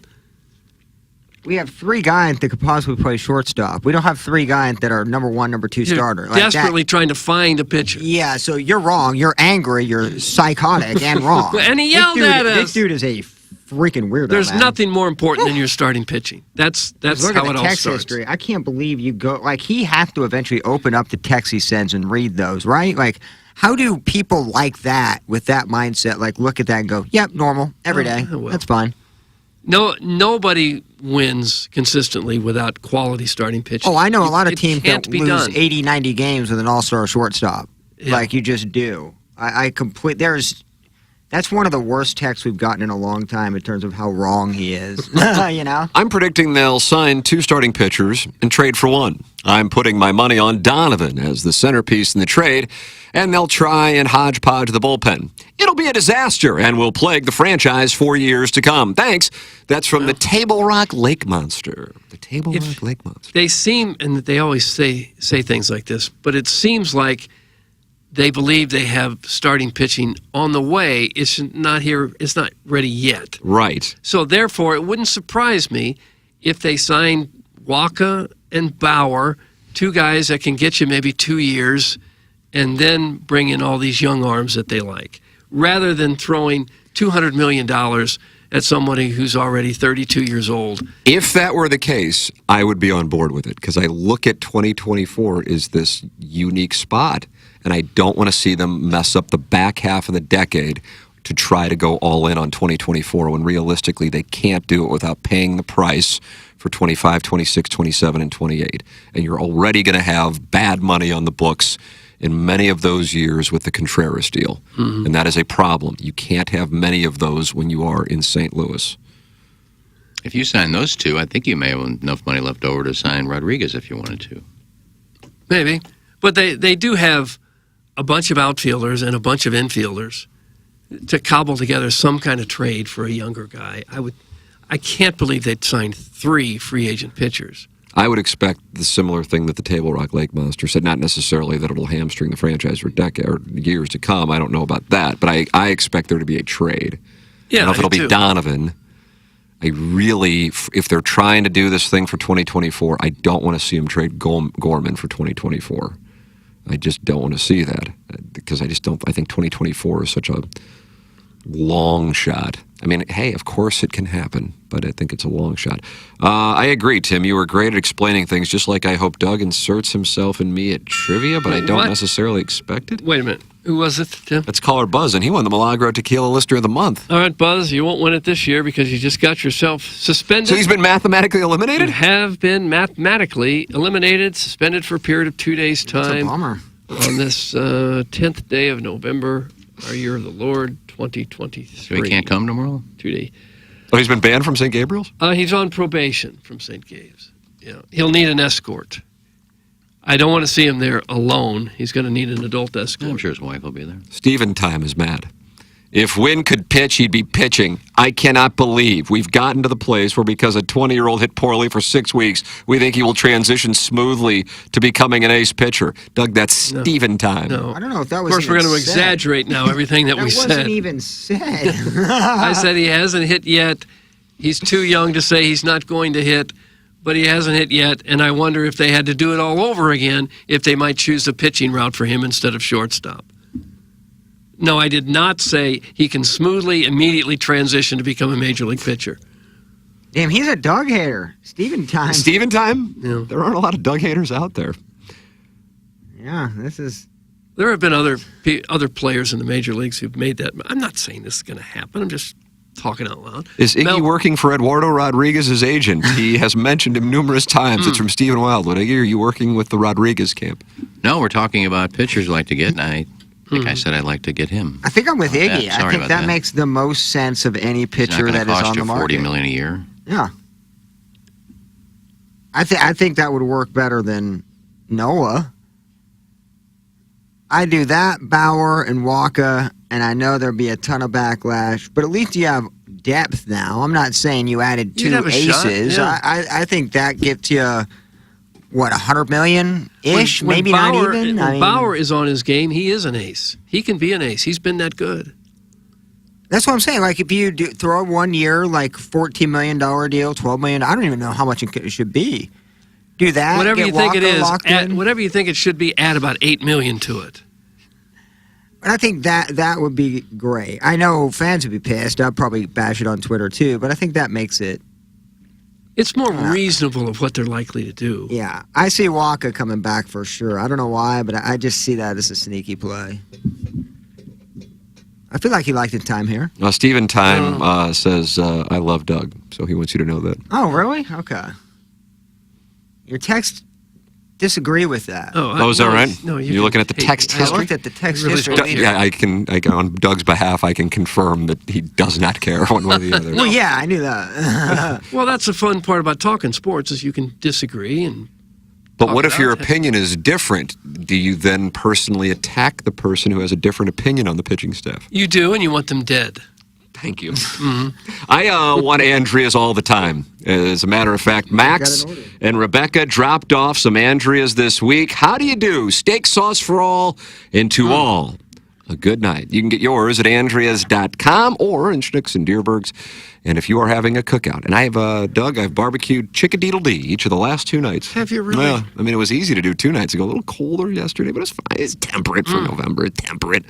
And we just pour that Andrea's barbecue sauce all over it. And Max said, you got to get to the steakhouse, and I agree with Max.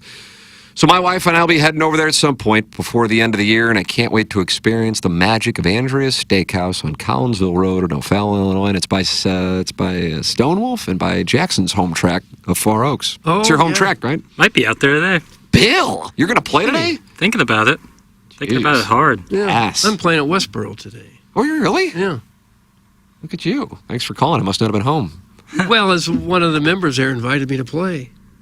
KG No Town took the tickets. KG No, you playing with KG No Town? Did he join? He's a member there. He's a member at several clubs now that he's full-time here. Bow House invite you? Bow House? I don't think I know Bow House. No. Well, tell him I said hi if you see him. I don't know him. How will I know who's Bow House? Doug, just tell him Iggy said hi. That's it. But when how you will I see know who he people is? on the golf course, just say Iggy says hi. That's all you need to do. And tell him good and luck. There's a chance that one of them will be Bo House. Yeah, it's a numbers game. It is. So are you going to do that or not? Because it doesn't sound I like probably won't, because I'd be embarrassed. Just to, are you Bow House? He usually wears Can a you golf tell me where I can find He usually Bo? wears a golf shirt Iggy with his says name on the hi. back. He uses a golf shirt with his name on the back. Yeah. And what would it mean to him if I were to say Iggy says hi? He'd probably be excited. He won't be excited. His response will be, oh, okay, well, hi, back to Iggy. And that'll be the end of it? After all this searching? Probably. We'll have fun. Tim, you brought up eating Chick-a-Deedle-Dee. Yes. I have a nutrition question. Ooh, I'm taking those. This trainer at the gym that I met with a couple weeks ago said I need more protein. I feel like I'm eating a lot of protein already. Do you know how much you're eating per day? No, but I have a lot of, I eat Greek yogurt and I try to eat fish when I can, and I try. But he says you need more. I eat protein bars here and everything. And so I started making myself 3-egg omelet for lunch frequently because I love it. And so I have it almost every day, a 3-egg omelet. And then I started reading, I shouldn't eat this many eggs. A lot of cholesterol. It is a lot of cholesterol. Yeah. So is that stupid to eat too many Well, eggs? it depends on what your cholesterol level is. Yeah, I Egg- guess. Egg whites, is that less cholesterol? Yeah. Is it in the yolk? Yep. Yeah, but most of nearly the nutrients are in the yolk. I eat chicken a minimum of 1 meal per day. I have the exact same thing for breakfast. You can actually watch it on camera. And I think a lot of people tune in to watch me fillet that banana, which will be approaching here at the end of the 7 o'clock hour. Since it's 8:25, you would think that might be. Chicken's got a lot of cholesterol in it too. Yeah, my cholesterol levels are low, so that's why I have my Deedle. I had, I guess I had a salad for lunch yesterday, and then I barbecued that Chick-a-Deedle-Dee last night for me and the boys and my wife, and then I poured that Andreas on it. Watch this. Oh. Doug, I think I'd be curious how many grams of protein he's recommending. Like my thing is a gram of protein for weight. But that was back when I was lifting, and I don't lift anymore. You might have heard I have a slap tear. Yeah, you and Flaherty. Correct. Both of us banging them 2 at a time. Mm-hmm. Oh, he's just doing it in Baltimore. Inner Harbor with Sweet Sweet Kai. Mm-hmm. Well, I like these eggs, but I don't want to kill myself with a heart attack. We'll just get Deedle and pour Andreas all over it. Next thing you know, you'll be hot like I me. guess that's what I should do. I'm telling you. Yesterday, I got a couple those salmon fillets at Schnucks. Oh, yeah. Put them both in the pan, and the kitchen stunk for 4 hours. Now do you understand why the people hated us right when we Yeah, arrived? I was opening doors and windows and turning on vents, and boy, it was good. I guess that's about as healthy a thing as you could eat, right? Salmon? Yeah, salmon's a good play. Tuna. Trout's terrific, salmon's Oh, I should get back to the tuna fish. Eggs are one of the best foods you can eat. Disregard the cholesterol fallacy. Your heart loves egg yolks. Eat them eggs, boy. That's from the pig of the coal mines. Pig of the coal mines. I guess the only thing that makes sense is to get the cholesterol checked. This is a baseball text. Doug eats salmon and turkey for lean protein. Also, my ass is lean protein. Oh! You should eat that too. I thought we were getting some nutrition. That's not lean at That's all. from Ray King. It's very much fatty. He has a fat ass, that man? Mhm, yeah. Yes, he does. There's nothing wrong with eating eggs. It's good cholesterol. Beef is far superior to chicken. Salads are trash. That's from Eric in the Central West End. Salads are trash? It depends on what you're doing. If you're trying to... Yeah, that is true. That is... I think his context would be if you're having a salad, but then you throw a bunch of crap in it and like heavy dressing, you've now defeated the purpose of the salad. Right. You know what I mean? But salads have very low caloric density. Like, there's a lot Doug, how about that? Do you just hear that? Salads have very... What do you mean by that, Bring smart that guy? up at 10:05 today and have fun. Well, it's a lot of water. Lettuce is a lot of water, and water makes you feel more full, so you can eat less of it and feel as full as if you had more of something else. Yeah. So, like, that's why grapes are much better for you than raisins, because they're much more water. So salads, if you're trying to lose weight, is a great way because there's a lot of water in it. Also, drinking water can help. Yeah. So it depends what you're doing. If you're trying to gain weight or gain muscle, then yeah, a lot of protein. If you're trying to lose weight, balance it out. Huh. I think if you're trying to lose weight, you just limit the carbs and the sugars, and that's the best way to go. Yeah, exercise. Timmy, I was sitting a row behind you at the Blues game last night and introduced myself to KG. Am I still blocked on the show? Go Yotes? Yes, he is still blocked. Who is? I don't know who this is. If you have to ask, you're still blocked. Lodo King? If we had a problem with if you had a problem with Lodo Maybe King, in the past, yeah, he's still blocked. Gosh, yeah. But he's another part-timer who got the tickets. Lodo King works here now? Well, I think so. I didn't meet Lodo He's King. in our fantasy football. Oh, he is? I think I'm playing him this week. I didn't even look to see if I had anybody last night. And I'm paying. What does Lodo King mean? I don't know. Like the Ozarks. Oh, wow.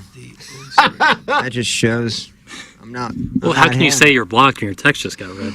I have no idea, Doug. You just don't know. And Steven Time wants you to know that he was just busting balls, and he apologizes. Well, he doesn't have to apologize. You don't have to apologize for a baseball opinion. I was just rubbing Doug like we do with Iggy. Sincerely love the show. Didn't mean any harm. Was just trying to play the game. Thumbs up emoji. Steven Time. Oh, gosh. Stop apologizing. I've never seen you so angry. I'm really worked up about this. On today's Renters Roundtable, we discuss protein and nutritional information from the fats and sads to complement their bourbon and barbecue to become even fatter and sadder. That's from the South City Hoosier aficionado. You think being fatter makes you sadder? Huh. Kind of a nice question. Probably. You may not show it outwardly, but inwardly, when you're alone, you probably wish you weren't. Don't you think? And if you're in really good shape, inwardly, you're thinking, I'm doing okay. And you know you might be able to get that ass? Well, I guess that could be something that happens because of your physique. That's right, that's right. It could, I don't know. There's some jolly heavy-set folks, that's for sure. Next time I see Tom, he is going to be spanked. They were out of salmon downstairs last Sunday, you son of a bitch. That's from Stephen Wildwood, and he's gosh. a chairman. Tim, you ever go down on a stage named Misty at Hollywood? Thanks for covering alcohol. Gosh, what kind of comment? Why would you send that in to us? Clayton said he would come on the show today. That's from Lodo King. What's going on with this Lodo King? Who's Clayton? I don't know. Clayton Patterson? Clayton Keller. Clayton Keller. He sent in an image with Clayton Keller. Oh. Look at it. Everybody's cool now. I Why is texted- everybody cool? I texted Megan, who's the second teacher that we had on. Gaither? Yep. Yeah, I texted her. She didn't get back to me. Maybe I should berate her on the show here. Berater? Who is it? Well, she didn't return my text. But that's usually what people do when you don't return texts. Is they spend 15 minutes berating you. But Larry Flint's Hustlers Club offered her $47,000 to feature for one night only, and another $10,000 if she will go on their podcast. And she said, the article, she hasn't made up her mind yet. And I texted her last night. I said, you want to break the news on our show, whether or not you're going to strip for this night for $47,000. She never got back to me. We were talking about Hollywood Strip Club. I just brought up Strip Club. I wasn't talking about Hollywood Strip Doug, why are you forcing the topic of Hollywood? Lodi did, or whoever that is. Lodi? Who's Lodi? Wasn't it I thought the that was recovering alcoholic? Who says something about Hollywood?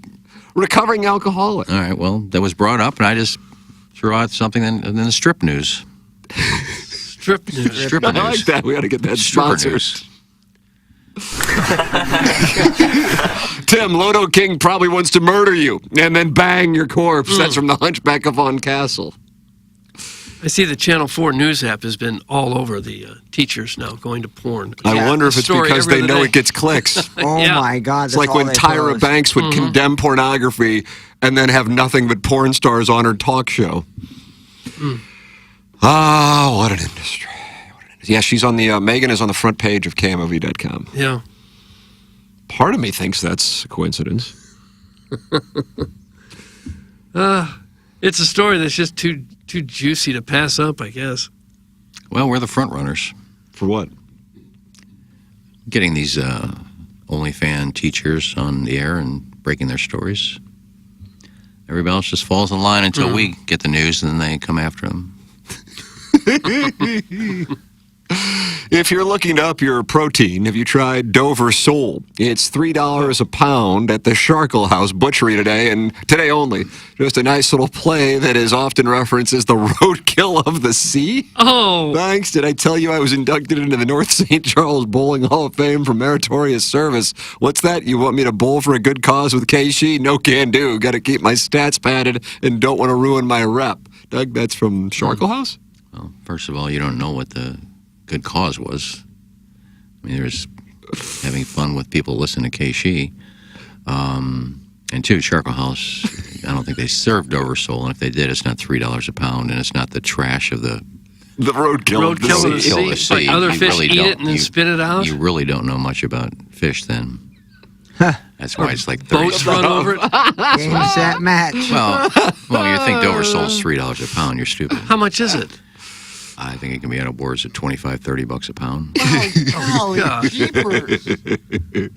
Is anything worth $20 or $30? No. I don't know if I would eat anything. I had it on the cruise. I couldn't resist. Well, it's still not getting bad. Dover Sole. Well, it's just average. Well, if I you go to thought. if you go to a restaurant, you get a 16-ounce Dover Sole. You know, you expect to pay $25-30 for a piece of fish and entree, don't you? I guess you're right on fish and poundage. Okay. Yeah. No, it's not as outrageous. So yeah, I would think $25-35 for a fish meal is about average, depending on the size. It's the fillet of the fish. The fillet of the. It's roadkill of the sea. And fillets are what? Up to $28 a pound, $29 a pound for fillet. Man, I'd love to get in that meat industry. Put that off. Truffles in the Dew has Dover Sole on the menu. That's Have from they? Peggy's husband. Cool. What does it cost? Peggy's husband, please call in. Typically, those places, you look at the menu, there's no price. Yeah. That's Price upon request. Don't order that. Market price, Doug. Or when they That's what say, call it. oh, in addition to the menu, we have these following specials. You better ask what that special costs. Oh, we did in Arizona. Oh, you got hit? Yeah. Blindsided they'll hit plowed? you big time. Got hit hard. And my dish was way better. The non-special was way better. The special was good, but the mussels weren't really cooked as what I would like, so I'm glad I didn't get it. But yeah, we did ask for the price and then got bang. How bad they hit you, guy? Bang. I would not want to say. Like double the price of everything else on the menu. Oh, yeah. Bill. Yeah. Bill. Mm-hmm. Yeah. Won't have that happen at Munganess, St. Louis Acura, Alton Toyota. No. Doug, somebody on the TMA fan page yesterday asked for the secret number. Here it is. Point of record.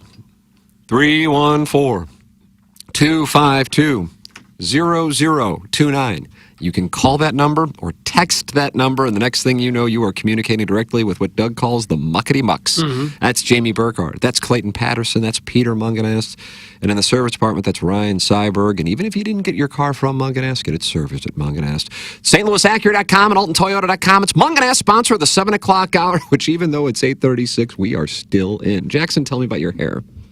Coming back. Making a comeback. Is. I was here early today, so I got to see Courtney Landrum before their show started. And she goes, "Did you get a haircut?" I said, "No." And she said, "I don't know why, but it just looks good." And I was like, "Well, thank you, Courtney. What a way to start the day." I mean, thank you, Courtney. I said that's a credit to my friends over at St. Louis Hair Restoration. All I did was go in for a consultation. They put me on that finasteride, which I take every morning, and they gave me this laser cap. Put it on 6 minutes a night watching Blues hockey. Super easy to do. And now we're making a little comeback. For Doug, they said, how about a little FUE for my man DV? Yeah, and now what I have is tufts of wisps. Yeah, you do. I have tufts of wisps. And you can have them too at St. Louis Hair Restoration. If your hair is bothering you, if you never feel good about the way you look and you think, well, it's only going to get worse, do something about it. We've got a great resource right here in St. Louis. They do fantastic work at St. Louis Hair Restoration. They gave me the FUE procedure. And as you can see, if you're watching on YouTube, that's right, I have tufts of wisps. Yeah, you do. Now. And they're going to come in even thicker as time goes along. They say the finished product takes just about a year. And the key for me was there was no pain during the procedure. It does not hurt at all. They numb it up real nice-like. Nice. So they can make these transplant the hair grafts, and it does not hurt. It takes a little while to recover to where you're, running around like you did a couple days. Put a hat on after that, and that's about it. Then you just sit and wait for these tufts to start wisping. Dr. Christopher Palinga, fabulous hair transplant surgeon, and his partner, the founder of the operation, Greg Kryling, both patients of their own product. They know it works. It worked for me. It's worked for them. It will work for you too. That's St. Louis Hair Restoration. There it is. A wonderful sponsor of TMA, just like Design Air Heating and Cooling. Email of the day, Design Air, the official HVAC provider of TMA and the Tim McKernan Show podcast. Send your emails in for our Design Air Heating and Cooling email today, which comes your way in an hour and 10 minutes. The morning after at InsideSTL.com. Design Air is online at DesignAirService.com. I was looking at the forecast for next. It's actually going to be warmer next week. I know. What in the world? It's global warming is just so wonderful. A week from Sunday. So 4 days from Thanksgiving. Yeah. A high, now it just dropped. How about that? It was 70, literally, when I looked at it this morning, and now it's gone down 10 degrees to 60. Oh. Either way, next Saturday, 65 degrees fine, yeah. for the Fighting Tigers and Gators. How do you do? Maybe we head up to Columbia and tailgate because it's going to be like it's September there. Gosh. That'll be great. It's just fantastic. Unbelievable. But it can turn like in one day. I know. Well, we saw that on Halloween. Yeah. Design Air Heating and Cooling says get your furnace tuned up because it is going, it's going to come to an end.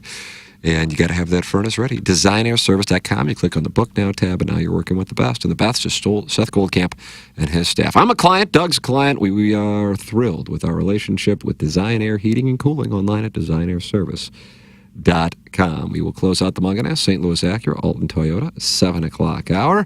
We have a Chris Raby audio postcard coming up. We have the Drops of the Week coming up. Lisa Ann will not be with us, Doug. She's in, you say Melbourne? Melbourne. But we will have the Design Air Heating and Cooling email of the day coming your way. And then Jackson and I have the Colonel and the Friday Six Shooter presented by Angry Beaver on Balloon Party, where the YouTube chat has gotten hot and naughty on the 101 ESPN channel. Yep, just like it is, I guess, on the youtube.com/TMASTL. This is TMA, presented by Brown and Crouppen from the Michelob Ultra Studios. Live from the Michelob Ultra Studios, KPN-TFM HD2, Collinsville, St. Louis. This is TMA All Day, the Tim McKernan Show podcast, featuring long-form interviews with people from the world of sports, politics, and entertainment. And our guest today, Bill McClellan. Thanks so much for coming in. Hey, my pleasure, Tim. What's up, Caden? Hi, how are you? Joe Buck, our guest today. Man, it's like I haven't seen you in years. More than 500 episodes and counting, and it's available wherever you get your podcasts, including the TMA STL app. Get the app now at TMASTL.com. Bet like the pros with the world's largest sports book right at your fingertips. Circus Sports is now available in Illinois. Hi, I'm Derek Stevens. I've been a lifelong sports bettor and I'm the owner of Circus Sports. We're excited that the Circus Sports app is now ready for action. Experience big app bets with high betting limits, tight money line splits, and more. Now you can download, fund, and bet like a pro from anywhere in Illinois. Download your new bookie today at circusports.com. If you or someone you know may have a problem with gambling, call 1-800-GAMBLER or text ILGAMB to 833-234. Okay. Hot takes. Yeah. Pepperoncini. Pepperoncini. And now the Pepperoncini Show with Darren Atkins and Ken Stroh. All right, take it, fellas. There it is. That's the open. Pepperoncini. Pepperoncini. Pepperoncini. Pepperoncini. Pepperoncini. Pepperoncini. Pepperoncini. Pepperoncini. We don't know what it is. We don't understand the name. We just know it's stupid. And it's available every weekday, featuring Iggy and the Plowboy. Apparently it's some kind of a podcast or something. Available at TMASTL.com and on the TMASTL mobile app. Whatever. I get asked all the time by people, if I'm in an accident, what should I do? And while yes, you should call the police, exchange insurance information, and take pictures of the scene, all those things are important. But the most important thing you need to do is hire a personal injury lawyer. This is Doug Biggs from Longo Biggs Injury Law. And if you've been hurt by someone else's negligence, don't take on the insurance company yourself. Insurance companies have teams of people and a playbook designed to keep you running in circles so they can pay you as little money as possible for your accident claim. If you don't have a lawyer, they know you can't bring your claim to court, and they will never give you full value. We recently took an offer from an insurance company without a lawyer on the case from $12,000 to $200,000. You can't get that kind of result without an attorney on your case. Even if you don't hire us, you need to hire a personal injury attorney. Check us out online at longobigs.com. Rosalitas know that a fun happy hour and scenic patio go together like fresh guac and chips. So take advantage of their covered patio this fall and winter at their De Pere location and enjoy happy hour specials Monday through Friday from 3 to 6. Their sparkling margarita is made with Chambord raspberry liqueur and topped with a bottle of Rosé Prosecco. They also have a variety of delicious margarita flavors, including mango, pomegranate, and blood orange, all made with top-shelf tequila and Cointreau. With phenomenal service, great margaritas, and a breathtaking atmosphere, there's always a reason to come to Rosalitas. Hey, this is Joe Buck. We all have people we miss and who we would do anything to see or hear again. Whenever I want to hear my dad's voice, all I have to do is go to YouTube, but most people don't have that luxury. Now with Sound Story, your family's stories can be saved forever. Sound Story is a professionally produced hour-long conversation in which you or one of your loved ones is interviewed by the host of your choice, including TMA's own Tim McKernan, Doug Vaughn, and Jackson Burkett. Hundreds of St. Louisans have already told their stories with Sound Story, and the experience is one they loved. I think everybody that can do it, they should, for their children, for their grandchildren, because I know I would give anything to hear my parents' voice. Visit mysoundstory.com today and use promo code TMA for 10% off your Sound Story gift certificate purchase. That's mysoundstory.com, promo code TMA for 10% off your Sound Story gift certificate purchase. Sound Story, for you, for them, forever. What are you doing later? You want to have a party and let us cater it around the holidays for your family or coworkers? That'd be cool. Or maybe you love someone that doesn't live in town and you want to ship them a brisket. You can do all that stuff from our website, saltandsmokebarbecue.com. We also sell Salt and Smoke embroidered dickies there for all your fashion needs around the high holidays. Anyway, hope to see you soon. Stay cute. The morning after has your chance to win tickets to see Hootie and the Blowfish. Collective Soul.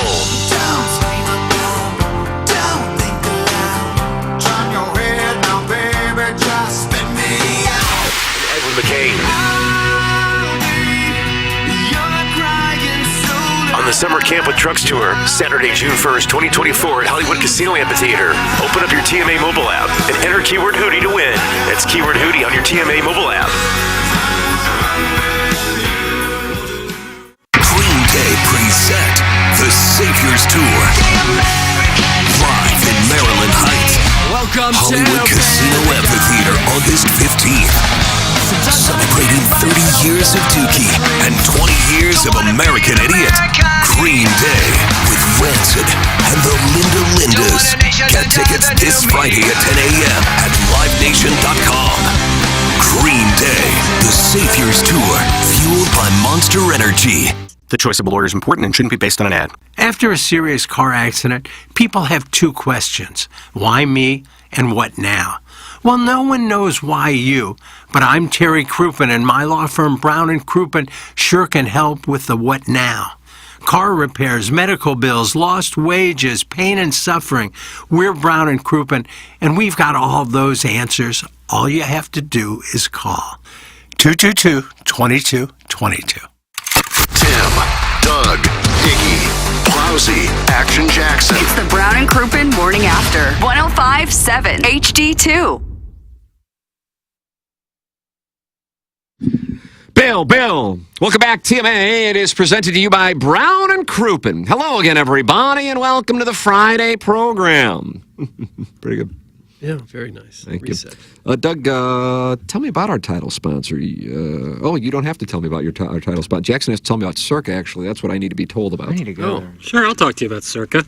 I love talking about Circa because I love using Circa because they're now available in the great state of Illinois. All you got to do is take the short drive across the river. If you live here in St. Louis or if you already live in Illinois, you sign up for the Circa Sports app. And if you're looking to watch a little Friday night hoop rock, the Missouri Tigers are 2-point favorites against the Memphis Tigers. We don't really know what either team is, but I say, why not? And you take Missouri -2. That's available. Would you ever take Memphis? Would you ever bet against Missouri? Would you ever do that? The last time I did was when Missouri played Georgia in Columbia last year, and it bit me in the ass. Ooh, I had Missouri money line on that one, and I got a little sweat. Well, we were inverse because I had Missouri money line the most recent time. It's all right. You had a vision. But that was the last time I bet against Missouri. I usually just don't bet on Missouri, but I do know that line and the money are kind of on the Missouri Tigers, not the Memphis Tigers. So I just say, when you don't know much about it, why not just pick the home team? Remember that song "Don't Know Much" by Aaron Neville and Linda Ronstadt? And his don't voice. Know much about history. No. Don't know much by No, I can't. I can't. The vocal pitch of Aaron Neville so distinct, and of course Linda Ronstadt, Doug, perhaps one of the most beautiful voices ever. Yeah, she's quite the star. Jackson, thoughts, Circa? Bill, good or bad? Sure, good. Just sure. like betting on Circa Sports is good because they got those high betting limits and tight money line splits over at Circa. And of course, the best customer service, the same customer service they use at the Circa Resort in Las Vegas. They're always a real person. There's no chat bot, so if you ever have an issue, you can get in contact with them. I like that. And it's lovely. And the Circa Sports app is, of course, now available in Illinois. So visit circasports.com for more details and get ready to start betting like a pro. If you are someone you know may have a problem with gambling, call 1-800-GAMBLER or text ILGAMB to 833-234. There you go. Text into this program, 314-881-TMA5. Email in for our Design Air Heating and Cooling. Email the day the morning after at InsideSTL.com. That comes your way in about an hour. And then Jackson and I will head down the hallway and we'll deal with it for an hour. And then we'll pick ourselves up and see you at Trivia Night tomorrow night at St. Gabriel's, and you can register and get your tickets right now. $45. All your beer and all your salt and smoke from AB all night long at St. Gabriel's. Doors open at 6:30, and trivia gets underway at 7:30. And let's see what you got. Show me what you got, little mama. Show me what you got, little lady. Does it take a while to recover from balloon party? I mean, is there a recovery area here, a massage chair or something that you guys go into? I see a therapist twice a week about it. Do you? They do. You just need to blow off some steam when it's over. So I have an appointment on Tuesdays and Thursdays. Yeah. To battle covered by for insurance, I hope. Of course it is. Of course it is. With the deductible copay. Is Iggy going to mingle with the crowd tomorrow or hide and pout in the shadows behind the stage curtains like the Phantom of the Opera? That's from caller Buzz. Doug, didn't you ban him from the show? Well, he's on probation for sure, and he got suspended 2 days. Yep. And tomorrow night, he may not be there without an adult escort. Well, it's kind of a dumb question considering the last outing we had. I took pictures with you and talked to you and your wife, and it was very friendly, so I don't know why you would ask that question. I'm not going to talk to you. I'm just going to eat. You're going to eat right now or so tomorrow just night? respect my decision. Just have me in the corner eating my bologna. Respect your decision.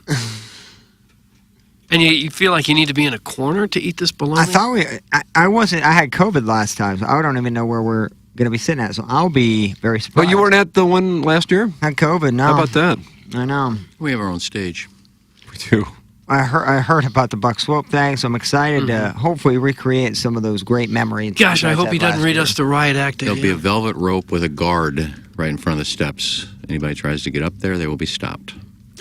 Why would you say that? There's no need for that, is there? If we had that last year, Buck Swope wouldn't have made a fool of himself. You think that rope would have stopped him? If there's a guard there. We don't have armed guards there. Maybe Alvin Mack will come. I don't know. I just saw Jeremy Rutherford. He said he's going to be there tomorrow. He's sitting at the Lipstick Glasses table. Yeah. Really? Didn't he tell Lipstick us that? Glass is going to be there. Jackson, you finna fire? Nah, I don't really fire on married women. He doesn't mix business with pleasure. That's what you should have said, Jack. Something about Essen where you eat. Cutting down your options. I don't think that's where you use that phrase, though. Essen Right, where Doug? you eating? I guess if it was like I don't know. I thought it'd be like something in the work environment. Oh, I get that. Yeah, that'd be like, coworker situation. Right. Which, Doug, I That's believe would be fine. considered bad idea genes in 2023. I would think so. But, yeah, I think we have confirmed she's a married, normal person. There's no room for that here. Right, I know. It's awkward for us. I don't know how to handle that. Dick. Fun thing about the term normal is everybody has their different definitions of it. Yeah, I mean, I recognize, though, I'm a pervert. I feel good about that. She conforms to societal norms. Nice. I guess we could say that. She's just a married mom who has a nice job and kind lady. Happens to appear to be attractive. That's it. Yeah. And what do? We objectify her, Right. and then I project my lesbian fantasies upon her. Somehow ridicule her. She's done nothing but sit there and listen to the show. Yep. So, yeah. So it would be, to me, it wouldn't be normal for me to say, I'm not a pervert. No. I'm a pervert. You are. And the acknowledgement is normal, the perversion is not. That's where I've arrived. Okay. Well, Jackson, will you show yourself off a little? Will you sit there all legs akimbo? Like legs up in the air? Like I'm ready for tasting season? Oh! Bill. No. I'll try to, keep some level of decorum. Okay. But, I'll be showing out. Will there be oxygen available atop the stairs? My sources are telling me that they expect most to be gasping for air. That's from glove blogger Tom Traven. You got to walk upstairs to get there, right? That's correct. But there is a little chairlift for some of our patrons. Okay. I may need that myself. Iggy, bring one of those dollies that you're moving with. Oh, yeah. Okay, I got a big one. That off. Speaking of clipping things off, ladies and gentlemen, it's Friday, which means it's time for the drops of the week. Good.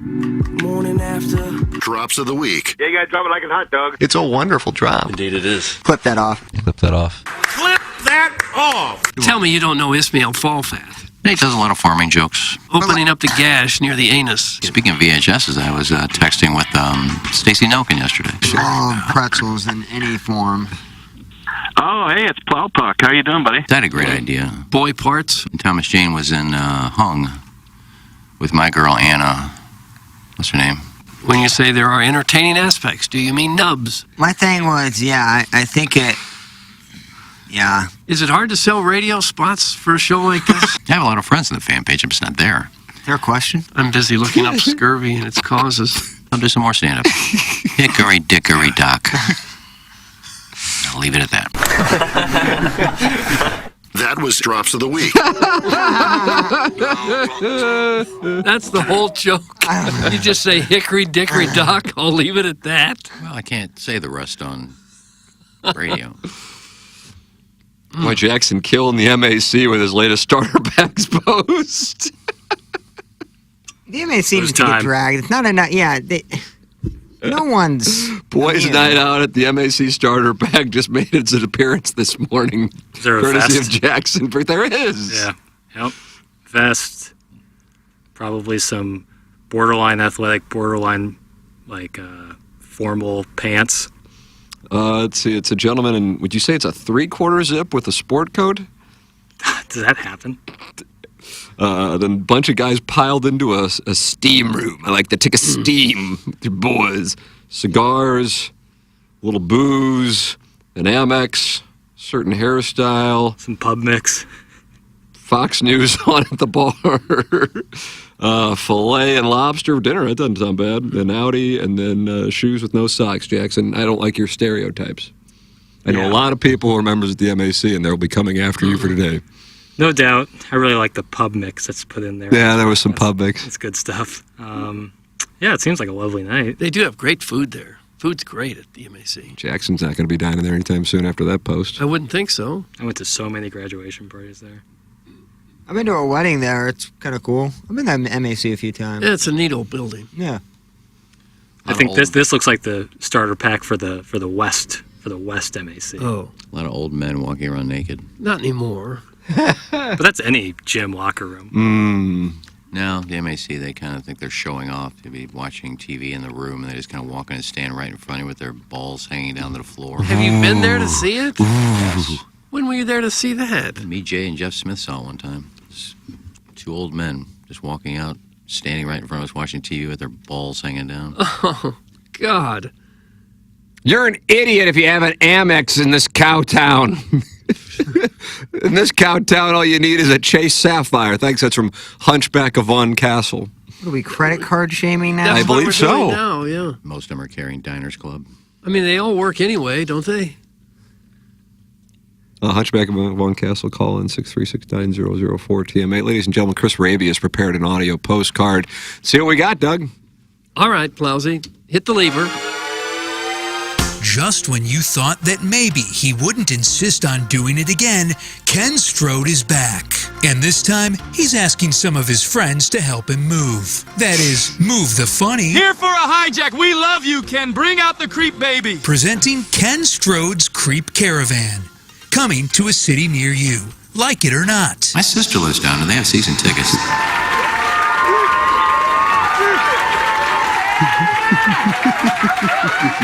Hear Ken Strode like you've almost certainly heard him dozens and dozens of times. But she's, she lived in St. Louis all her life until she got married, and her husband worked for UPS and got a job as a bigwig in the office, so they moved to Atlanta. But they root for Georgia, even though I play Missouri. She goes, hell yeah, I'm a root for Georgia. She didn't go to Mizzou. Most people who live in St. Louis would vote for their state team. You don't have to vote. There's no voting.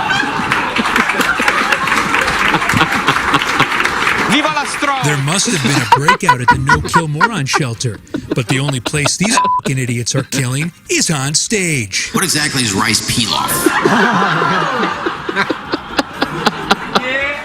They order rice, it's white rice. What is that? Pilaf. You can put almost anything and call it pilaf. Introducing Ken Strode's Creep Caravan. You ever been to this Ross's? It's like downtown Beirut in there. I went in looking for a pair of pants. There's stuff thrown everywhere. I'm looking, what do people do? Do people go in there and say, these aren't going to fit? I found a pair of pants I wanted down at Home Appliances. Featuring You're in the ring, bro. You ain't invisible. Darren the Skeleton Atkins. You don't have the cloak of invisibility. This ain't Harry Potter, remember? Doug Tuna Fish Vaughn. Why do you drive on a parkway and park on a driveway? Don Shanka. I'm not Don Shanka. I'm Cal May protege. That's from Don Shanka.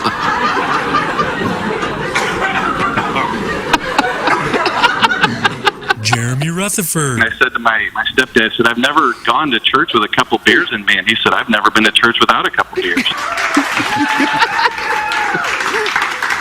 Wedding Tackle. I am no longer Wedding Tackle. That's from Wedding Tackle. And plenty more surprise guests. Who do I hope to see tonight? It starts with a G and ends with an ale vulva. Just listen to these middling crowds. The fans can't get enough of Ken and his Creep Caravan. You can't just put on a cloak of invisibility and start bashing and telling lies about people, and then when you get called out for your deliberate lie, you blame everybody else like you're 2 years old. Hey, do I have a wrench in my pocket, or is your name Chase Richards? This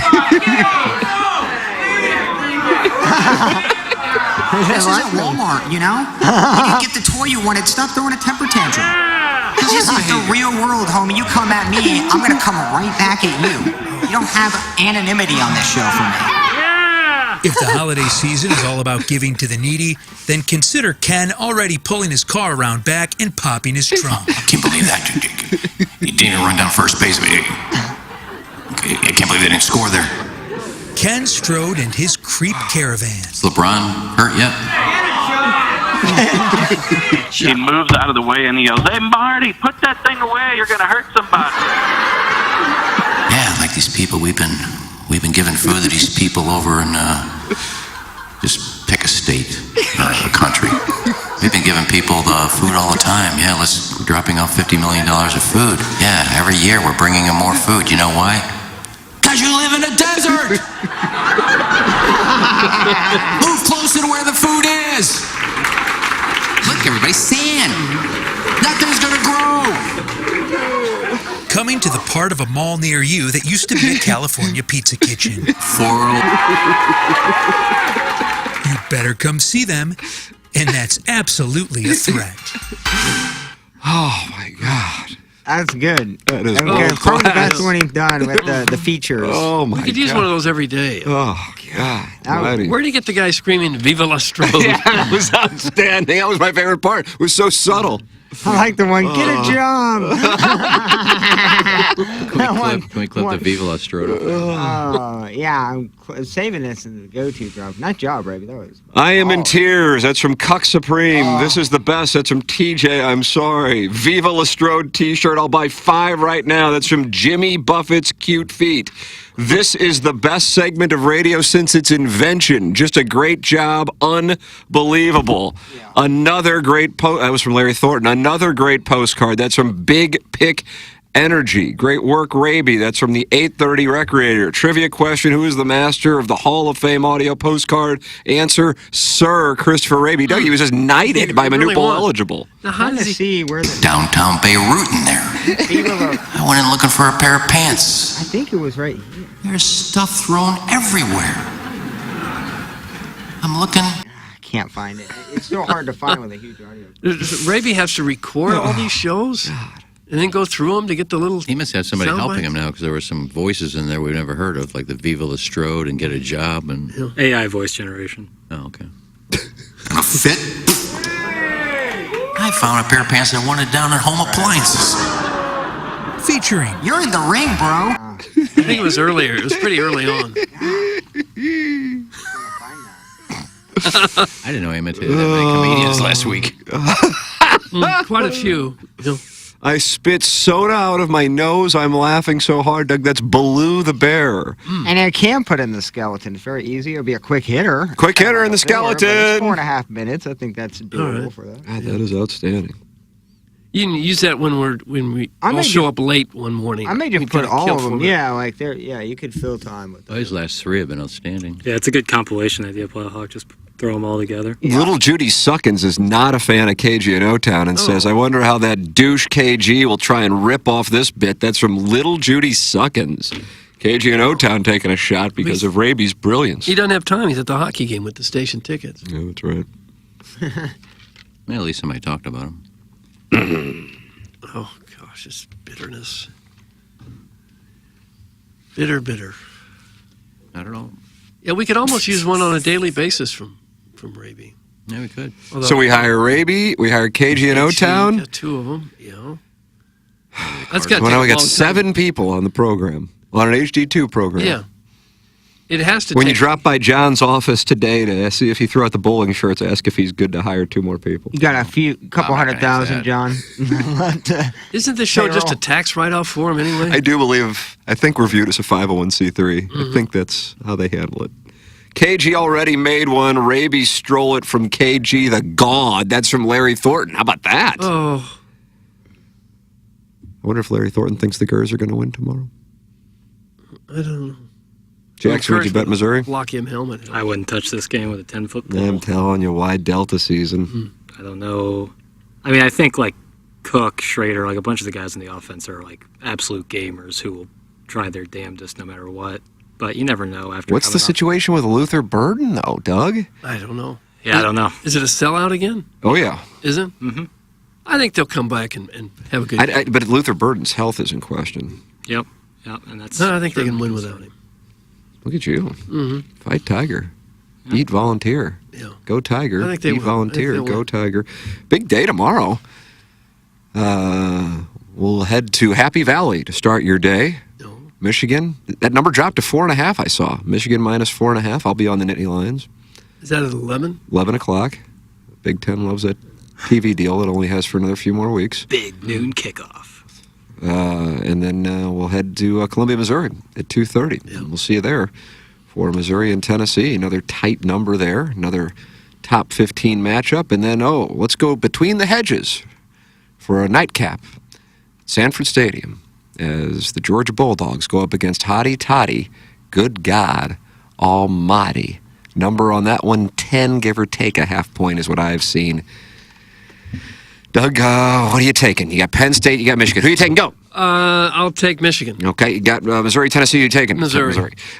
Georgia, Ole Miss, who you taking? Georgia. Okay. There it is. Doug's plays are in. No, I won't see the Georgia game because I'll be at the trivia. I'll probably have it on my phone up there in my pocket. Put it in the pocket. And then what's the other game? They get Wi-Fi there in that gym, you think? St. Gabriel's, has world-class Wi-Fi. Oh, I'm sure they do. It's where Wi-Fi was invented. That's correct. Plowhawk's right. Yeah. We got Washington, Utah tomorrow night. Is that in Seattle? Is that during the day? Where's my nurse? I don't know.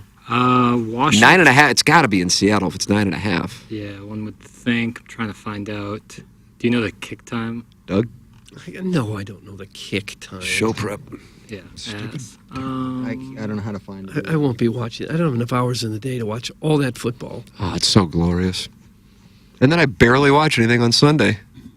That's how it is now. I love Saturdays, and I don't really watch The Sunday. NFL games in can be quite slow compared to the action you get in a college game. Do you see 9.5, and what time's the kick? I see 8.5. Oh, Bill. And it's kicking off at 2:30. Oh, I can flip back and forth on those Gers. How do you think the Utes can hold the Huskies close? Probably not. It opened at 10.5 for UW, so it's My dropped. guess is the money's on Utah. It's my guess. Pretty split. USC is a tough opponent this week, don't they? Let's get down to Caleb Williams talk. Don't they play Colorado? It's a late game, so it's a good game. No, Viva la Strode! Thanks, Ravi. He actually said Oregon. They play Oregon, Nicky. yeah, that'd be a good game. That's the one. 15-point spread. Over under 74.5, I think. Larry Thornton's official statement. The key will be not allowing Tennessee to get going early. I think Mizzou comes out sluggish but figures it out. Missouri 31, Tennessee 27. Larry Thornton's official play has been submitted. So in that all right regard, there. Tennessee can win 50-7, right? 'Cause Ryan Wingo was come here. So that was a done deal. That was wrapped up. It was no brainer. Go home. No need for it. Doug Fungo wants to talk about it, and he makes great. ridiculous wing Great. sauce. He maybe he'll be at St. Gabriel's tomorrow night. Get your trivia tables, trivia tickets, $45 right now at tmastl.com. All your salt and smoke and AB products included. Morning, Fungo. Hey, Tim, how are you? Wonderful. Super doing excited today? about tomorrow night at St. Gabriel, the Archangel. Hey, I'll be there. Yes. Will you? Hey, and Doug, Yes. we will have a TV there for you. Yes. Oh, good. I remember where you were sitting last year. It's going to be to the right of you, up on the wall. It's about a 55-inch TV for Doug. you to watch the game. Oh, that'd be So nice. you won't have to miss anything. Great. Thank you. Thank you. You Hey, going to be no there with your just for you. secret sauce? Will you make your secret sauce? I made some earlier this week for good old Uncle Leo's, and I got to go back today. Thankfully, the kids are off for a half a day, and I have to go make some for Filoni's tonight. So, Really? been busy making that stuff.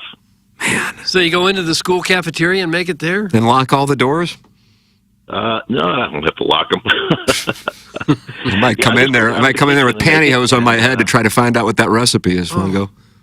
Well, we're going to have to all figure it out, I guess, won't we? I know. God. Hey, I love that. and then, because I understand I got to be there around 3 o'clock to meet the beer delivery. Okay. Have you? Yes. So, You still looking forward refereeing to a and- great and- night tomorrow night. You still refereeing and fixing grade school basketball games? Whoa, whoa, whoa, whoa, I mean, Wait, for the right price, I do. Yeah. okay, there it is. There it is. All right. Thought so. Thought so. I'm going to destroy this audio, or else St. Gabriel might have a problem, Doug. Might be taking some banners down. Especially when they play Catherine Labouré. Oh, St. Kitty's. God, you leave St. Kitty's out of this. All righty. And then, by the way, I understand that St. Gabriel's is in the city-county championships of the paper, rock, and scissors. Yeah, So that'll be there's fun. a Another for banner. that. A few more banners, yeah. Right next to the chess banner. Nice. That'll be Yeah. good, Doug. It ought to be embarrassing to use. Who knows? But I'm really looking forward to tomorrow night. It's going to be fun again. Going to be a Jim Dandy. Will you be in the trivia? Will you take part in the trivia contest? Oh, of course. Oh, good. Okay. I might be able to answer one question. I don't know. No, you'll get some of the ones. Sure. Oh, I do know I got one right last year. What'd you get? What's the name of the sauce everybody talks about? Oh, that's right. Fungo sauce. Wow. I think that was the last question of the last round, if I'm not mistaken. Doug, was that the last question? I don't remember, but could well have been. Could well have been. So, all right. but we're looking forward to see everybody down there tomorrow, and a lot of Salt and Smoke, a lot of good AB products, and of course the entertainment as usual. So you guys take care, and we will catch you in about. And then I don't think we have to worry about air conditioning this year. Probably won't be a factor. Yeah. No. So it'll be nice and comfortable up there for the fans. Should be. Yeah, it was toasty. Did we do it much earlier in the? We did it in July of last We year. did it in July, yeah. And it was a little toasty. Yeah. So you haven't figured out air conditioning yet at that all school? that's been rectified. You don't have air conditioning yet at that school? It's been there 100 years. There was a minor glitch, obviously, last year. Okay. St. Catherine's has air conditioning. Oh, do they really? Did they really? Yeah. Oh, okay, that's nice. Fungo, thank you so much for the call. We will see you tomorrow night at St. Gabriel's. Looking forward to it, Tim, Doug, and the gang. There All he right, is, Fungo. Fungo Doug, and he has the proprietary rights to that sauce that he has created, and I guess he doesn't lock himself in the St. Gabriel No. cafeteria. He's in there, so I might have a heist this afternoon. The sauce has got a kick to it. Doesn't it? So good. It's Somebody just asked, where do you get this fungo sauce? Uncle Leo's. I picked up food out there, saw the Miners Boys Yeah. last week, and it's at Filoni's as well. Is that the only place you can get it? I believe so, yeah. He needs to bottle that up, and we got to take that worldwide. What do you want to do? Scale that bitch? Oh. All right, let's scale that Yeah. Well, he's got stiff competition in Andrea's steak sauce. Well, that steak sauce is wing sauce. It'd be a Yeah. yeah. Come on, Doug. Get your sauces straight, bro. Well, I'm embarrassed for you. Andrew's got a Me couple too. of different sauces. Guys, the fact that there will be a lot of unwashed Tennessee fans driving through #OurTown today is icky. That's from Alan Dadeville. He is a Bulldog fan through and through.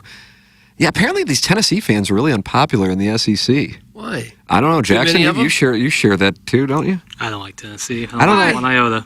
I don't know enough, I suppose, to know why there's a lot of disdain for Tennessee fans. If I had to make an assumption, I think we're gonna have a Hill People comment. no. The SEC, if people are claiming Hill people, they got to look inward. But I think the complaint amongst the SEC is Tennessee thinks of themselves as that upper crust, that Georgia, Alabama level school, when they haven't put the product on the field to deserve that. Shot at T. Martin's team. Not consistently, at least. Right. So that, I think, is what upsets some SEC folk. And I their, just their think colors are obnoxious. Agreed. And the checkerboard thing, I think, is weak, but that's just personal. Well, you like the checkerboard. I actually like it. I like Neyland Stadium as a whole. Looks awesome. I would love to go see a game there. That's what I would like to do as well. And you can get there by boat as well. I think Washington you could do that.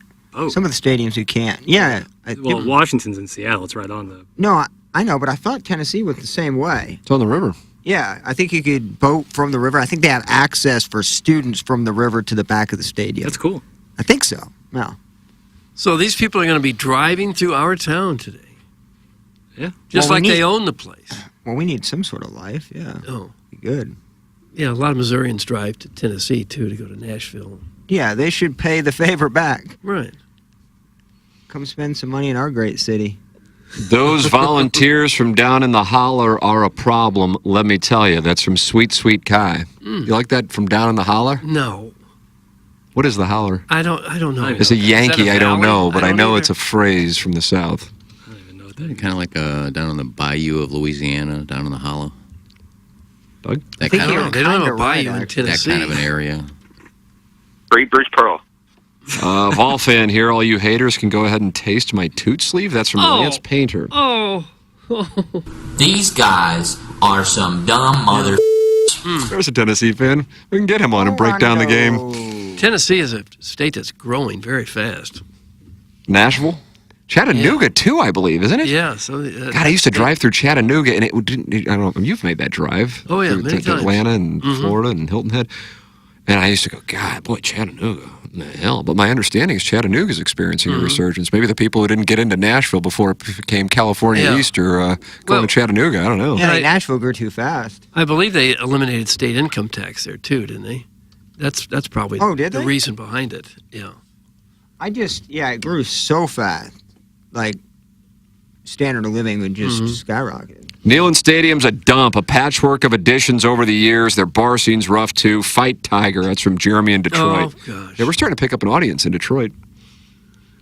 Tennessee was pretty darn good in the 90s. They sell out one of the largest stadiums in college football. Program is historically much better than Mizzou. That's from the St. Peter's Lemon. Missouri has more wins in the SEC since joining in 2012 than Tennessee. Wow, Jackson was ready for that. Also more SECs championships, so I don't know what metric you're looking at, but A holler is the area between two mountains where people live, a.k.a. a valley. That's from the Crystal City Clamhammer. Yeah, that was right.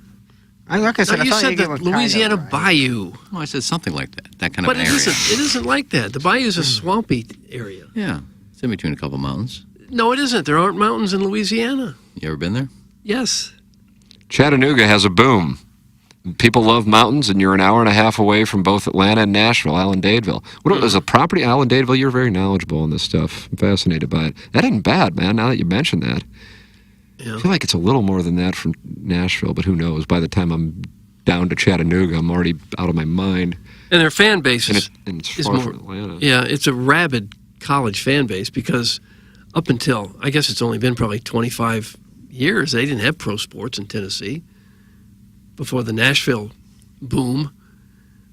And so, people grew up on college sports, just as they have in Alabama and places like that.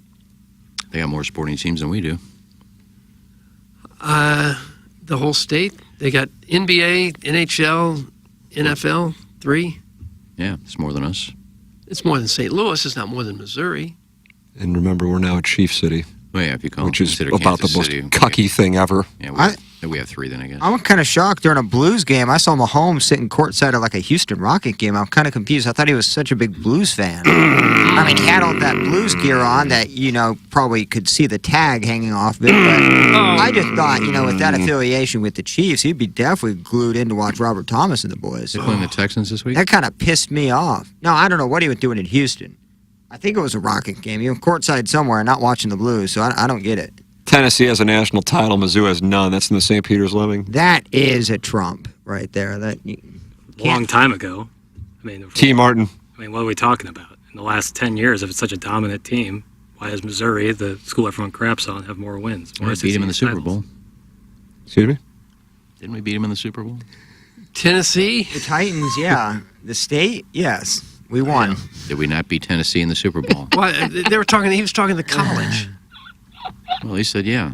And I said, well, at least we beat him in a Super Bowl. But They got a we were title, talking- we don't. We were talking Okay, well- college football. Oh, God, you were just talking about sports in Tennessee and St. Louis and Missouri. Oh, okay.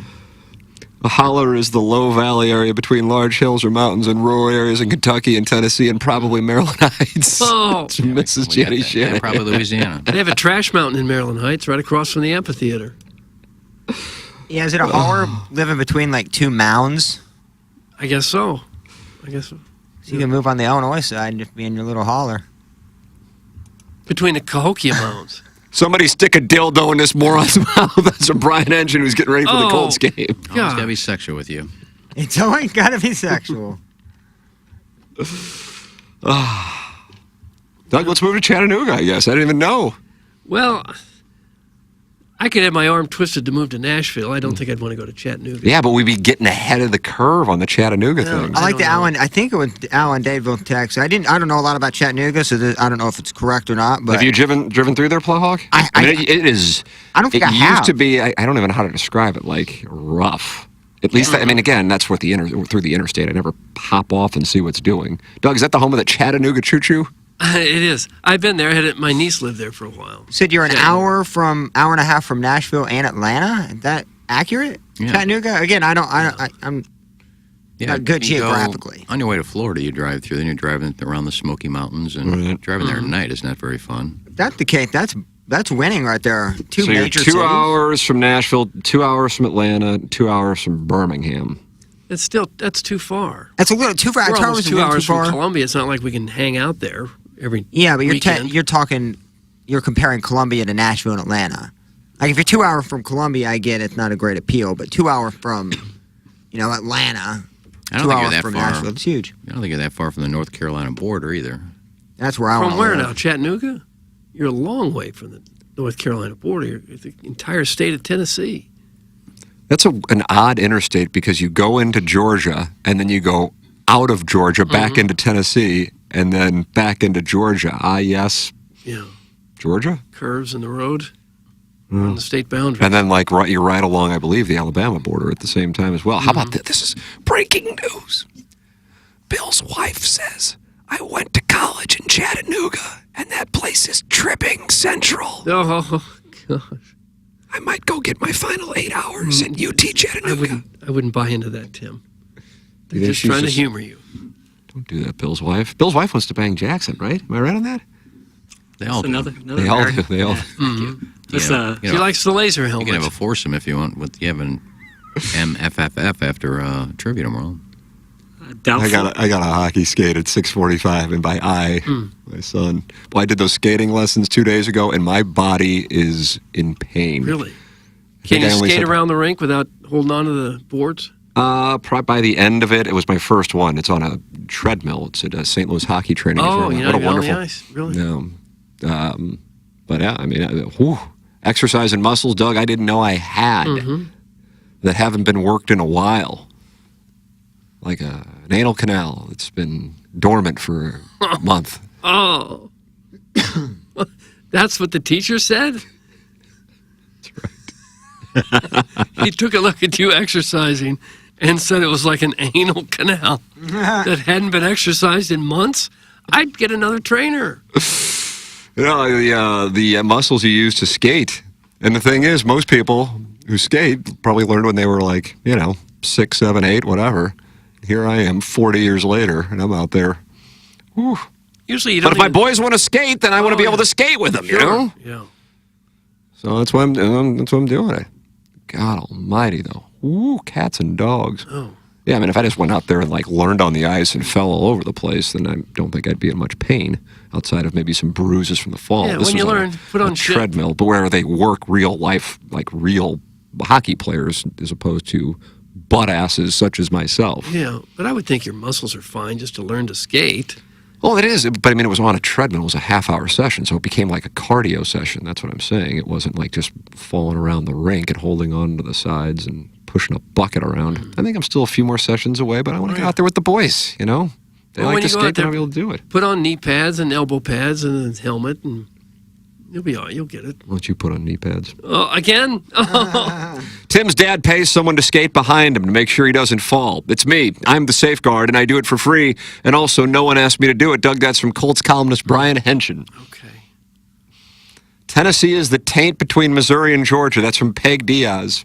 Boy, there was a lot of anti-Tennessee sentiment I didn't even know about. Who knew this was a rivalry showdown tomorrow? I like Tennessee. You like Tennessee? Not the Volunteers, the state of Tennessee. Yeah, you went there with your buddies in that cabin, right? It's lovely. It's beautiful. And, obviously, Tennessee historically is a better program football-wise than Missouri. They have 6 titles, but not many, none this century. And historically, since Mizzou's joined the SEC, they've been better than Tennessee. That's just a fact. So there's that. So I just say tread lightly if you're going to talk smack on Missouri. Look at that, Jackson issuing a warning. But it's all love. And I love Tennessee as a state. Lance Painter's coming for you. I've been come for before. And I'll be come for again. After my Vols beat the Tigers, my love is going to love in the holler between Jackson's butt mountains. Oh. That's from Lance Painter. If Missouri is able to beat Tennessee tomorrow, that's 3 in a row combined with basketball and football. Because Missouri beat them twice last year in basketball. And that would be lovely. There you go, Doug. All right. Who would you, in the realm of reality, like a realistic possibility, who would excite you most to see Missouri play in a bowl game? USC. Oh, God. Well, Caleb Williams. Maybe Brown. Are you saying if everybody on the team played? Yeah, I mean, I know that can be tough. But if they do get into New Year's Six, let's say everybody plays for the other team as well. What program? I wouldn't mind seeing them play Oklahoma or Texas. I'd be surprised if they did that just because they're playing Oklahoma next year. That's on the schedule. I think North Carolina would be fun, too. But, I mean, again, like the bowls are predicated on which conference you're in. You're exactly right. It's a New Year's Six. Yeah, it's impossible. The rough one could be Tulane, because Tulane's really good, but nobody would really know it unless you're really like locked in on college football. Oh, my God, Missouri lost to Tulane. But, hell, didn't USC lose to Tulane, right? No. They lost to Washington and Utah, I think. I'm pretty sure they lost to it in the bowl last year. Oh, in the bowl, I don't know. They were Johnny Caleb Williams. 46-45. Yeah, and it was a famous game. Perhaps one of the best games of the bowl season. I mean, I thought the TCU-Georgia game was a hell of a football game. I liked it. If they don't sneak into the playoffs, I wouldn't mind seeing Oregon go up against Mizzou. Oh, that'd be... Yeah, that's legit there. Yeah, I don't know when the last time Missouri played Oregon. I can't picture. Do you remember Missouri playing Oregon? No. Like back in the... Nike Bowl. Yeah, boy, who could out-uniform the other? Let's see, when the last time... Recruits would just be... Oh, yeah, heaven. you'd have your pick of any. The last time they played was September 9th, 1972. Wow, they did play in football? They played Yeah, Missouri won, 24-22. Oh. Was Oregon good in the 70s and 80s? I remember they emerged in the 90s and aughts, I felt like. But I think they may have had a Heisman winner way back when. Gary Baker? Am I just... The touchdown maker. Like a quarterback that was really good way back when? Gary Baker is an American singer-songwriter. That must not be his name, clearly. Notre Dame wouldn't be bad. See him play them. I wouldn't mind that either. I don't know if the guy we all want to go out with, Sam Hartman, would play.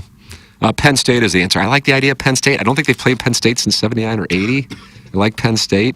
All of these would be really cool, but Yeah, it sucks that that'd it'd be a neutral site with some corporate-ass bowl game. Like, Yeah, but if it's New Year's 6, it's going to be in a good weather spot. It's not going to be like Memphis or something. Right, yeah, that'd be better. But, like, I'd much rather, like, go to Happy Valley or go to Autzen. Like, that would be super cool. Yeah, man. I totally agree with that. Oregon State would be a fun one, too. I don't think that's Steven Jackson Bowl? That's not going to get the blood pumping. But you know what, Yeah. Plowhawk? The last time they played Oregon State in a bowl, Doug, you remember it? It was 2006, the Sun Bowl. Sure. You know what happened the next I don't year? know the years, Tim. Missouri was the #1 team in the nation for 5 days. TJ Hushman's out on that team, or was he? Steven Jackson was on that Was he? 2006. Wasn't he on the 2006? Maybe he wasn't. He might already been with the He Rams. was with the Rams at that I think time. Hushman Yeah. Zada was already in the NFL at that He time. would have also, yeah. Tim, that's a trick question. I only want to see them play whomever you want them to play. Thanks. That's from Joe Blues. gosh. What's wrong with that? Where's the gong? I've lost the gong because there's too much junk here now. Okay. I wish they did a bowl at Busch Stadium, something to do during the holidays, and I think St. Louis would support it. That's from the Hunchback of Von Castle. I wish they did too. Every other nickel and dime city has a bowl. Why don't we? I mean, we got to be a better place than some of these other bowl sites. Wouldn't I've been we? saying that for years. I mean, it probably wouldn't draw, but Well, you they don't could know. get a bowl game if they wanted to. Alan Dadeville and Lance Painter are now arguing with each other via the EDF group text inbox. After your Vols beat the Tigers, they have a date with Kirby next week, Lance Painter. Went well for you last year after you won that national title in October. If only it didn't rain, right? Alan Dadeville. Boy, these Georgia and Tennessee fans are going at it. Yeah, Tennessee went down to Athens on the high of beating Roll Tide. And Georgia just kind of did what they sometimes do, and they just calmly took their pincers around the throats of the Volunteers and didn't really make a big deal out of it. Just kind of looked at them as they choked them to death and kind of bored everybody who was interested in the game out of their minds, and off went the Volunteers. as Kirby did it yet again. If Tennessee is able to beat Missouri this weekend, I think the best atmosphere all year will be at Neyland Stadium when Georgia comes to town. I think that will be the top atmosphere this year. Well, how about that? I think they'll go buck wild. My niece goes to Tennessee. What does she study there? I'm not sure. Botany? She's a botany major? No, I'm not sure. Let's just say botany. I doubt that. Guys, St. Louis is already heavily invested in hosting the NIT, so I don't think a bowl would work here. That's from Wolf Boy. Hell yeah. Well, it don't take much to get one. I mean, Doesn't take much. You gave Barstool one, the Arizona Bowl. Well, they paid for it. I don't know. Well, that's what I'm saying. I mean, Missouri could get one. St. Louis could get one. The bowls don't work at a What are lot we of calling places. it? The Riplet Bowl? That'd be cool. Maybe you guys should put that poll question on the app next to the question that's been up for a year asking if the NIT tournament is the biggest event St. Louis has had in the last decade. Is that the last That's poll from question? Agent Who's Jim. finding our app? I'm trying. I don't know how to delete them. I think we should keep it up there on Ode to Jay. Is that really the last poll we put up? I think one of them is like, do you get turned on by a customer sales rep? We are killing it, dude. We know how to do social media. We got a heck of an app. I do like the app, though. It works well. But as far as would a bowl work, the bowls don't work in a lot of cities. A lot of these games draw 15, 20,000 It's family people. and friends. It's about 4,000 people on like the front. They have tarps on the upper level to try not to make it look so bad. No, I didn't say it work. I said they could get one if they wanted to. They need to cleanse a lot. Ooh, I hear a boy pissing like a little kitten next door. I can't hear it. You know, the problem is when you just hear the flush without the pee. You wonder if it was a different kind of kitten. Yeah. Let's break here. We'll have the 9 o'clock hour get underway around 9:40 and do the design, air, heating, and cooling email today. Then Jackson and I'll talk it over with the Colonel. Jackson will have basketball questions. I'll have football questions. And then we'll do this Angry Beaver 6-shooter. And you ought to get into that 101 ESPN chat. It's been taken over by TMA people, and the guys flirt with each other. It's fun to watch. Do they really? Yeah, for like the Rogue 101 listener goes in there and goes, what in the hell happened here? What happened to our chat? We have rogue listeners. That's right. All right, we'll take a break. This is TMA presented by Brown & Crouppen. Urban Dictionary defines thirsty as purposely, knowingly, and recklessly attempting to gain fame to boost self-esteem. So, are you thirsty? Well, TMA has you covered. Become a part of the 2023 TMA Listener of the Month Club. You nominate yourself for a monthly award. And if you win, you get recognition and stuff to help you satisfy that insatiable thirst. We're talking January, February, March, April, May, June, July, August, September, October, November, etc. Go to TMASTL.com or the TMA app. Give us your name, a photo, and other pertinent information. Tell us why you deserve to be TMA Listener of the Month. And if you don't want to use your real name or photo, we don't really care. The TMA Listener of the Month. Get recognized just for being you, or fake you, or whatever. Quenched by Milagro Tequila. Welcome to the brighter side of tequila with Milagro in the morning after on KPNT HD2. Hey, this is Tim McKernan, and I am here with a great TMA sponsor, and that is Longo Biggs Injury Law Firm. And you may hear a bunch of out-of-state law firms advertising here and there all over on billboards and so on and so forth. But the thing is, oftentimes their goal is to just settle and move on, and that's not what you guys do. Yeah, this is CD Longo, and you hear us talking a lot about maximizing the value of cases, but what does that actually mean? Well, as Tim said, there's lots of personal injury lawyers in St. Louis, and everyone handles cases differently. We focus on getting the highest dollar amount for your injuries, not just getting a resolution quickly. We're constantly tracking all the settlements and verdicts in the area. This helps us advise our clients on whether a settlement offer is too low. And if the amount of compensation being offered is too low, we are happy to file lawsuits and proceed to trial to ensure our clients receive an amount that is fair. Visit our website or Google us at Longo Biggs Injury Law. The choice of a lawyer is an important decision and should not be based solely upon advertisements. Hey, this is Joe Buck. We all have people we miss and who we would do anything to see or hear again. Whenever I want to hear my dad's voice, all I have to do is go to YouTube, but most people don't have that luxury. Now with Sound Story, your family's stories can be saved forever. Sound Story is a professionally produced hour-long conversation in which you or one of your loved ones is interviewed by the host of your choice, including TMA's own Tim McKernan, Doug Vaughn, and Jackson Burkett. Hundreds of St. Louisans have already told their stories with Sound Story, and the experience is one they loved. I think everybody that can do it, they should, for their children, for their grandchildren, because I know I would give anything to hear my parents' voice. Visit mysoundstory.com today and use promo code TMA for 10% off your Sound Story gift certificate purchase. That's mysoundstory.com. Promo code TMA for 10% off your Sound Story gift certificate purchase. Sound Story. For you, for them, forever.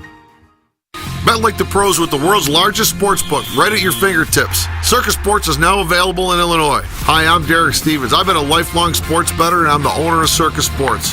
We're excited that the Circus Sports app is now ready for action. Experience big app bets with high betting limits, tight money line splits, and more.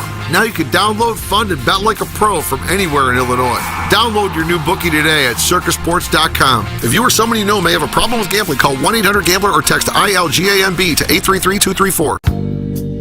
Okay. Hot takes. Yeah. Pepperoncini. Pepperoncini. And now the Pepperoncini Show with Darren Atkins and Ken Strode. All right, take it, fellas. There it is. That's the open. Pepperoncini. Pepperoncini. Pepperoncini. Pepperoncini. Pepperoncini. Pepperoncini. Pepperoncini. Pepperoncini. We don't know what it is. We don't understand the name. We just know it's stupid. And it's available every weekday, featuring Iggy and the Plowboy. Apparently it's some kind of a podcast or something. Available at TMASTL.com and on the TMASTL mobile app. Whatever. When we think of a real estate agent, we think of somebody simply selling our home or finding us a new one. I mean, they're all the same, right? Okay, here's the comps. We'll take some pics, we'll post them, and I'll get back to you, okay? A home is life-changing, and your real estate agent should reflect that. Honesty, integrity, and someone who will go above and beyond to make your dreams come true. The Jeff Lotman Group with Compass Realty. We're different because you're different. We want what you want. Experience the difference today at jefflotman.com, bringing people and properties together. The Illinois Recovery Center is dedicated to providing precise and authentic care to those seeking help and treatment. Whether you've made the life-saving choice to seek help on your own or you want to be prepared for the other end of an addiction intervention with a loved one, the chance to learn about addiction recovery is available to you at the Illinois Recovery Center in Swansea. If you or someone you know wants more information about the Illinois Recovery Center, please call 888-472-9559 or email info@illinoisrecoverycenter.com. What are you doing later? You want to have a party and let us cater it around the holidays for your family or coworkers? That'd be cool. Or maybe you love someone that doesn't live in town and you want to ship them a brisket. You can do all that stuff from our website, saltandsmokebarbecue.com. We also sell Salt and Smoke embroidered dickies there for all your fashion needs around the high holidays. Anyway, hope to see you soon.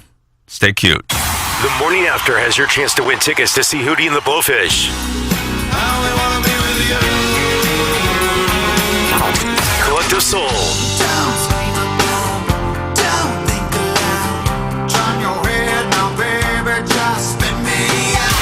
Edwin McCain. On the Summer Camp with Trucks Tour, Saturday, June 1st, 2024 at Hollywood Casino Amphitheater. Open up your TMA mobile app and enter keyword Hootie to win. That's keyword Hootie on your TMA mobile app. Live from the Michelob Ultra Studios, KPN-TFM HD2, Collinsville, St. Louis. This is TMA All Day. It's the Brown and Crouppen Morning After. KPN-TFM HD2, Collinsville, St. Louis.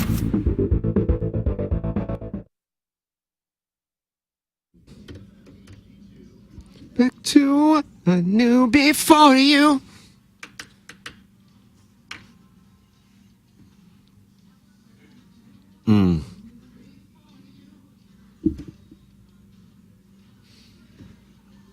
Well, this puts it in perspective, doesn't it? Right before trivia night? Me, yeah. Sure does for me. Because I didn't have much perspective until now. And this has put it into that. Richard Marks, sir. Mm-hmm. What do you like more, endless summer nights or hold on to the night? Maybe we can put that on the app. I guess, yeah. Well, we can't figure out how to delete the last one. This St. Peter's Lemming wants a piece of Jackson. TMA, presented by Brown and Crouppen, Michelob Ultra Studios. Because of the Mizzou, Tennessee thing? Since Mizzou joined the SEC, they have 2 more wins than UT. Historically, UT has 191 more wins than Mizzou. 2 more SEC championships as well. How about that? Is Action Jackson willing to put a wager on the UT game bucket of Bud Light at Gobble Bowl? I'm not sure Jackson's going to. Iggy's not here, so I think I might be able to say I'm not sure Jackson's going to be there. I plan on stopping by. I won't. But I plan on stopping by. I don't know if I'll stay for a whole bucket. I also don't really want to wager on this game because I'm not at the utmost confidence. I certainly had no visions. But if he wants to throw $10 down just for the sake of being a good sport, I'll do it. I don't care. And I am conceding that Tennessee is a better historical football program. I'm just saying, and since Mizzou's joined the SEC, I don't think they get the respect that they deserve. And honestly, that respect isn't they shouldn't be calling Mizzou the next Auburn by any means, but they deserve a little more respect than they get. How about that, Doug? Yeah. Take that. Well, they had decades of futility there that sticks with a lot of people that aren't from here. Sure, no doubt. And I've only been watching Missouri sports since 2006 or 7, so my history with it is probably a lot different than Tim's, Doug's, Iggy's, Plazzi's, everybody's. So there's that.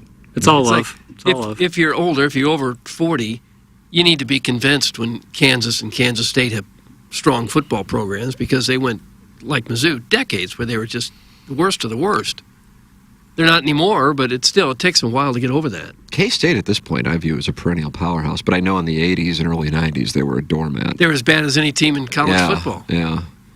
And Kansas is just a good football team this year. Mm-hmm. So I don't... Lance Leopold's a good coach. Yeah, he won't be there in a few weeks, but he does. He's done a hell of a job. It's a good football team. I didn't think that Oklahoma thing was as big of an upset, and I realize now it really doesn't since Oklahoma State has 2 losses, but they were only a 7-point underdog. Boy, I'll tell you what, I know this is random, and I'll spend less than 10 seconds on it, but Virginia almost got Louisville last night, which would have been a really good thing for Missouri, by the way, in the New Year's Six if Missouri were to beat Tennessee, Florida, and Arkansas. Need Louisville out of the way. But Virginia beat North Carolina and nearly beat Louisville, and is a 2-win team. And one of those wins is North Carolina. I don't know what the hell they do the other times when they play butt asses, but Louisville was down 7 with 6 minutes left, and they wound up winning by 7. Are they still undefeated? Louisville has 1 loss to Pitt. Wow, that's a bad I know. Dan Marino had a big game for Pitt, probably. He did. Dan Marino was sick. Tony Dorsett. Mm-hmm. That's a lot of offensive firepower they've got. Yeah, C.D. Longo and Doug Biggs on the defense. If you are injured in an accident, things can spiral out of control quickly. You might have medical bills piling up. You might not be able to work or provide for your family. Well, here comes C.D. Longo and Doug Biggs of the Longo Biggs Injury Law Firm. And they'll take all the complication and hassle out of your injury claim. Injury cases can be complex. Each case and accident's different.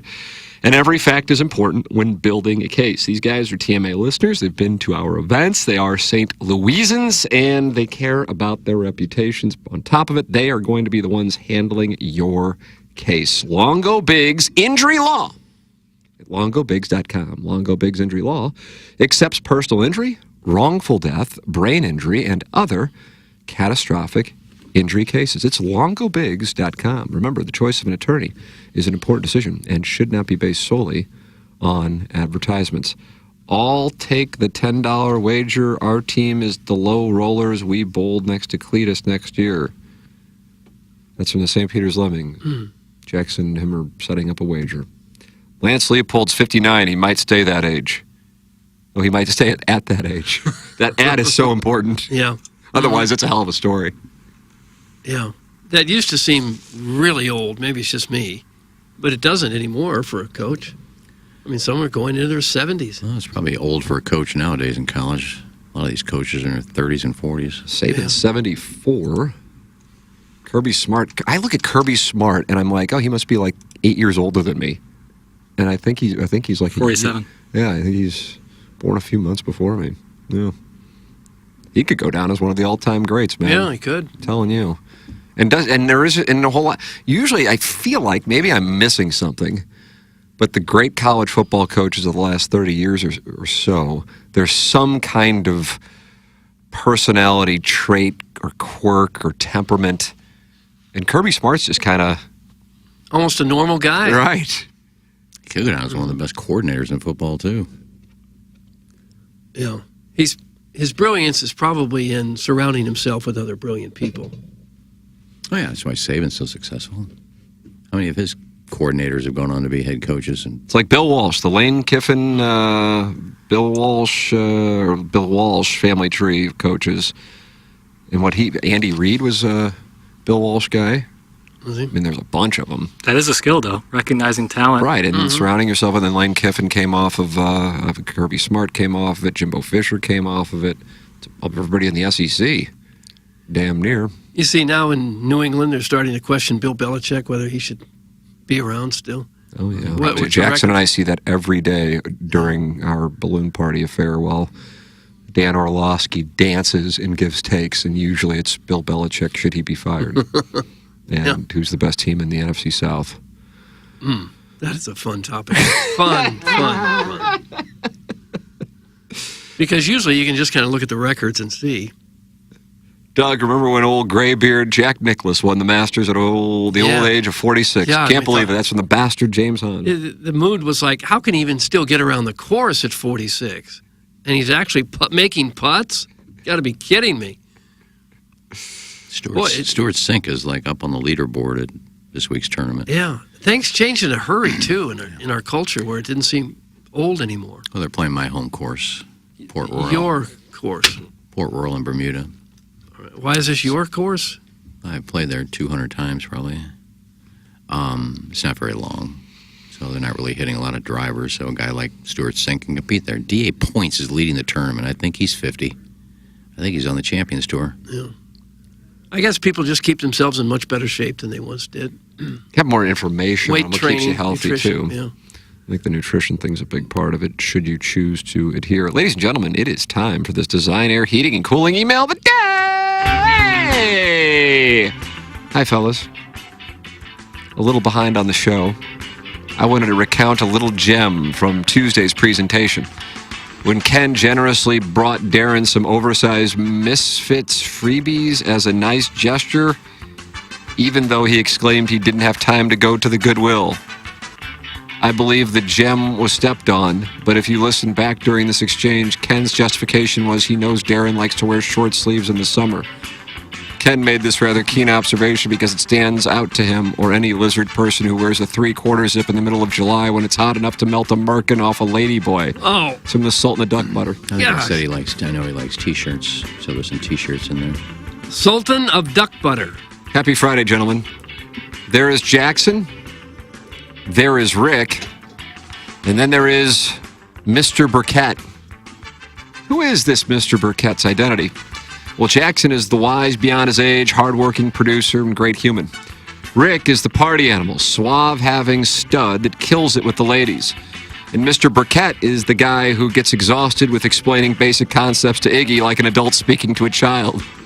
Iggy, you have to pay money to match with someone on these dating apps. Mr. Burkett, no, you will eventually match with them if you keep swiping. Iggy, anyway, I stopped using the apps because you have to pay money to match with someone. Mr. Burkett, again, you will find the person for free if you keep swiping. Iggy, and that's why I can't use the apps unless I pay money.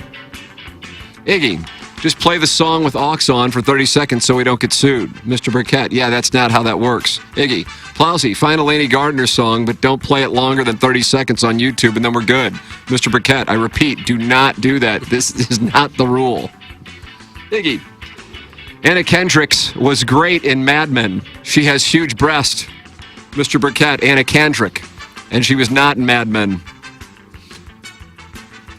Who was the actress with the boobs, Iggy asks. Kendricks? Anna Kendricks. Mr. Burkett, I don't know how to answer this. Anna Kendrick, not Kendricks, not in Mad Men. Text her, Christina Hendricks. Iggy, oh, okay, Anna Hendricks. Anna Kendricks. Anna Hendricks? See, I was close. Mr. Burkett, oh my God, it is Anna Kendrick and Christina Hendricks. There is no Anna Kendricks. God bless Jackson and bless your heart, Iggy. Again, I'm enjoying the show. It's from number 16, Kenny Wu. Oh, woo, woo, woo, Kenny Wu. This goes out to all the gelatinous gastropods who will be thundering about my kid's school tomorrow. Oh. Please don't walk through the equestrian grounds and bring your muddy hoof prints into our solarium or physics labs. You can avail yourself to our spa and pool, but not, I repeat, not the cigar and brandy lounge. That's for our benefactors. The bathroom attendants are there for your use, but please no gratuity. They're paid handsomely. Please refrain from mouth-loving each other on the grounds proper. If You must ravage your fellow trivia foe. Take that stuff to St. Raphael's down the street. We want to run a clean joint up here, kid. Oh. That's in the calcified ear. Okay. Calcified ear. Something needs to be addressed. It's become painfully obvious that Stephen Wildwood is our time's Manchurian candidate.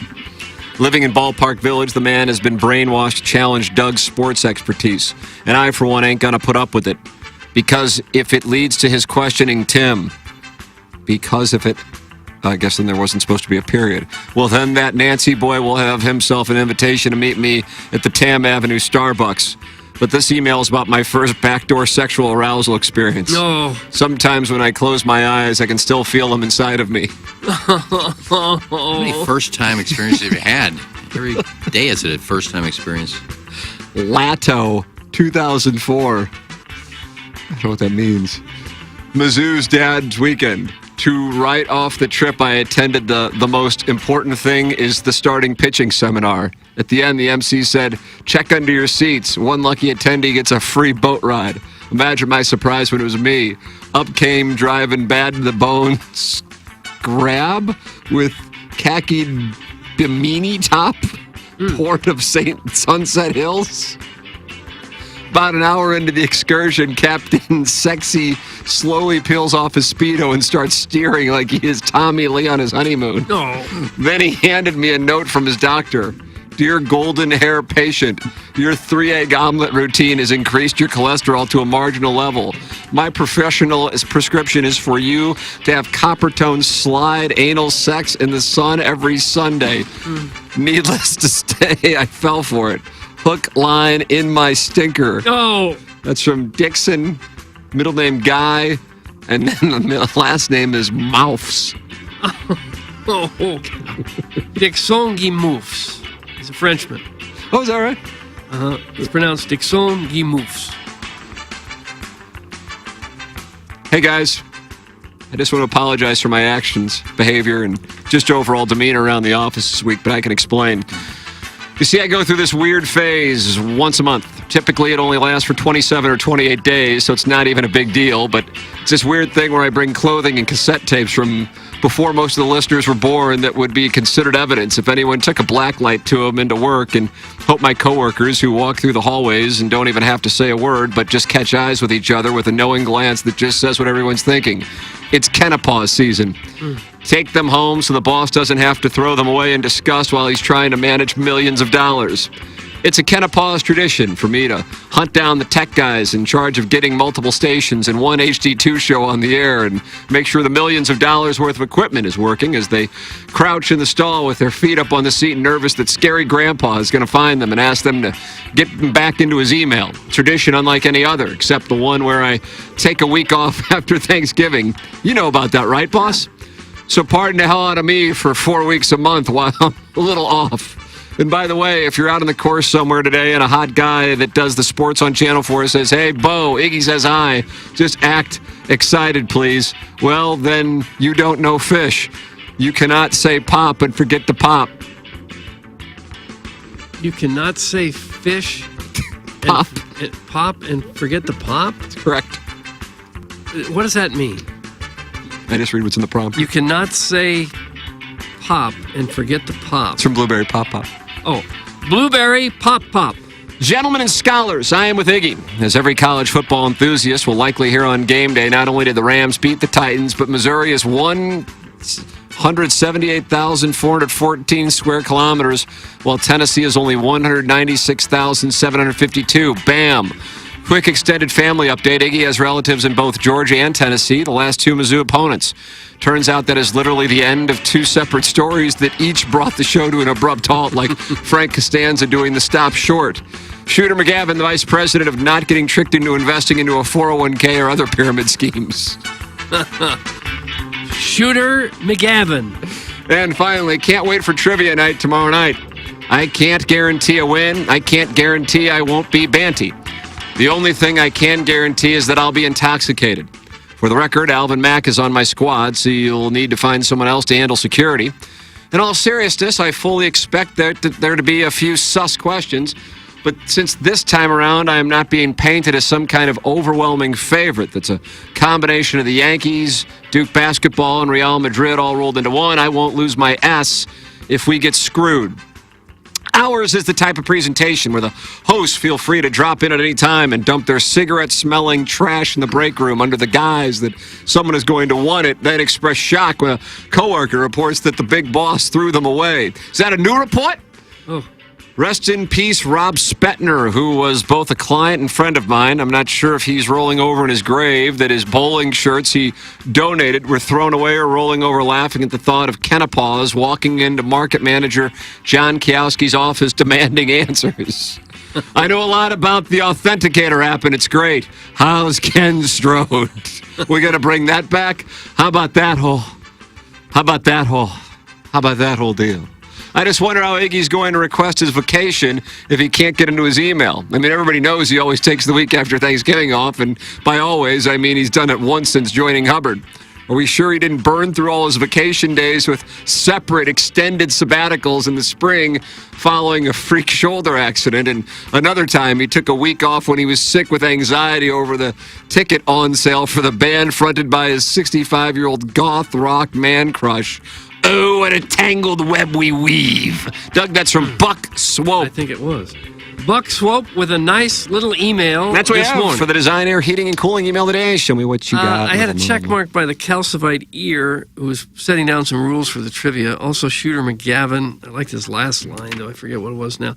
I'm going to have to vote for Buck Swope, though. I'm going to go with the French guy. Oh. Dixon Moloth. Dixon Guimoufs. I'm going Buck Swope. It's Buck Swope season. Okay. Buck Swope, you've shipped the Design Air Heating and Cooling email today. Doug, how will he behave tomorrow night at St. Gabriel's? He says he's going to be on his game. I hope so. I hope he doesn't get too banty. Well, he says he's going to be drunk. So. Not all the questions are TMA questions. That's right. No. So everyone will have an equal chance. Only one round is TMA question. How do you do? JD Drew. Yeah. Well, fun questions in there. It was. Jackson, will you be in bad spirits if Penny Hardaway gets his tonight and Phil Fulmer gets his tomorrow? I won't be in great spirits, but I'll be okay. You know what I'll do is I'll soldier on. Look at that. I'll put on a brave face. And what if the Blues lose to the Avs? It will have literally no effect on it. Ah! Man. But, you know. Why do you hate the local six? I don't know how you could deduce that I hate the local six based upon my statement right there. It just doesn't affect my mood. Oh. Maybe the Cardinals will sign Barney Schultz. Oh, the old knuckleballer.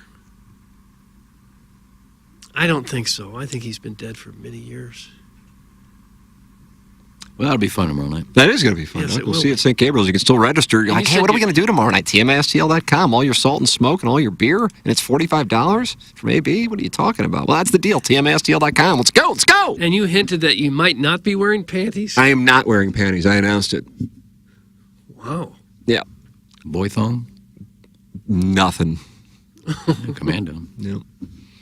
So, if that incentivizes people, so be it. Anyone else going commando? Ooh, bad boys, bad boys. What you gonna do? What you gonna do when they come for you? All right, Jackson and I are going to go to our asses ripped for an hour. Okay. Switch on your YouTube channel to 101 ESPN. It's Balloon Party, driven by Mung and S. Burkhardt, Alton Toyota. Time for us to shut this program down. It's presented by Brown and Crouppen, and it is called The Morning After, and it airs from the Michelob Ultra Studios. Hey, if you like The Morning After, check out Balloon.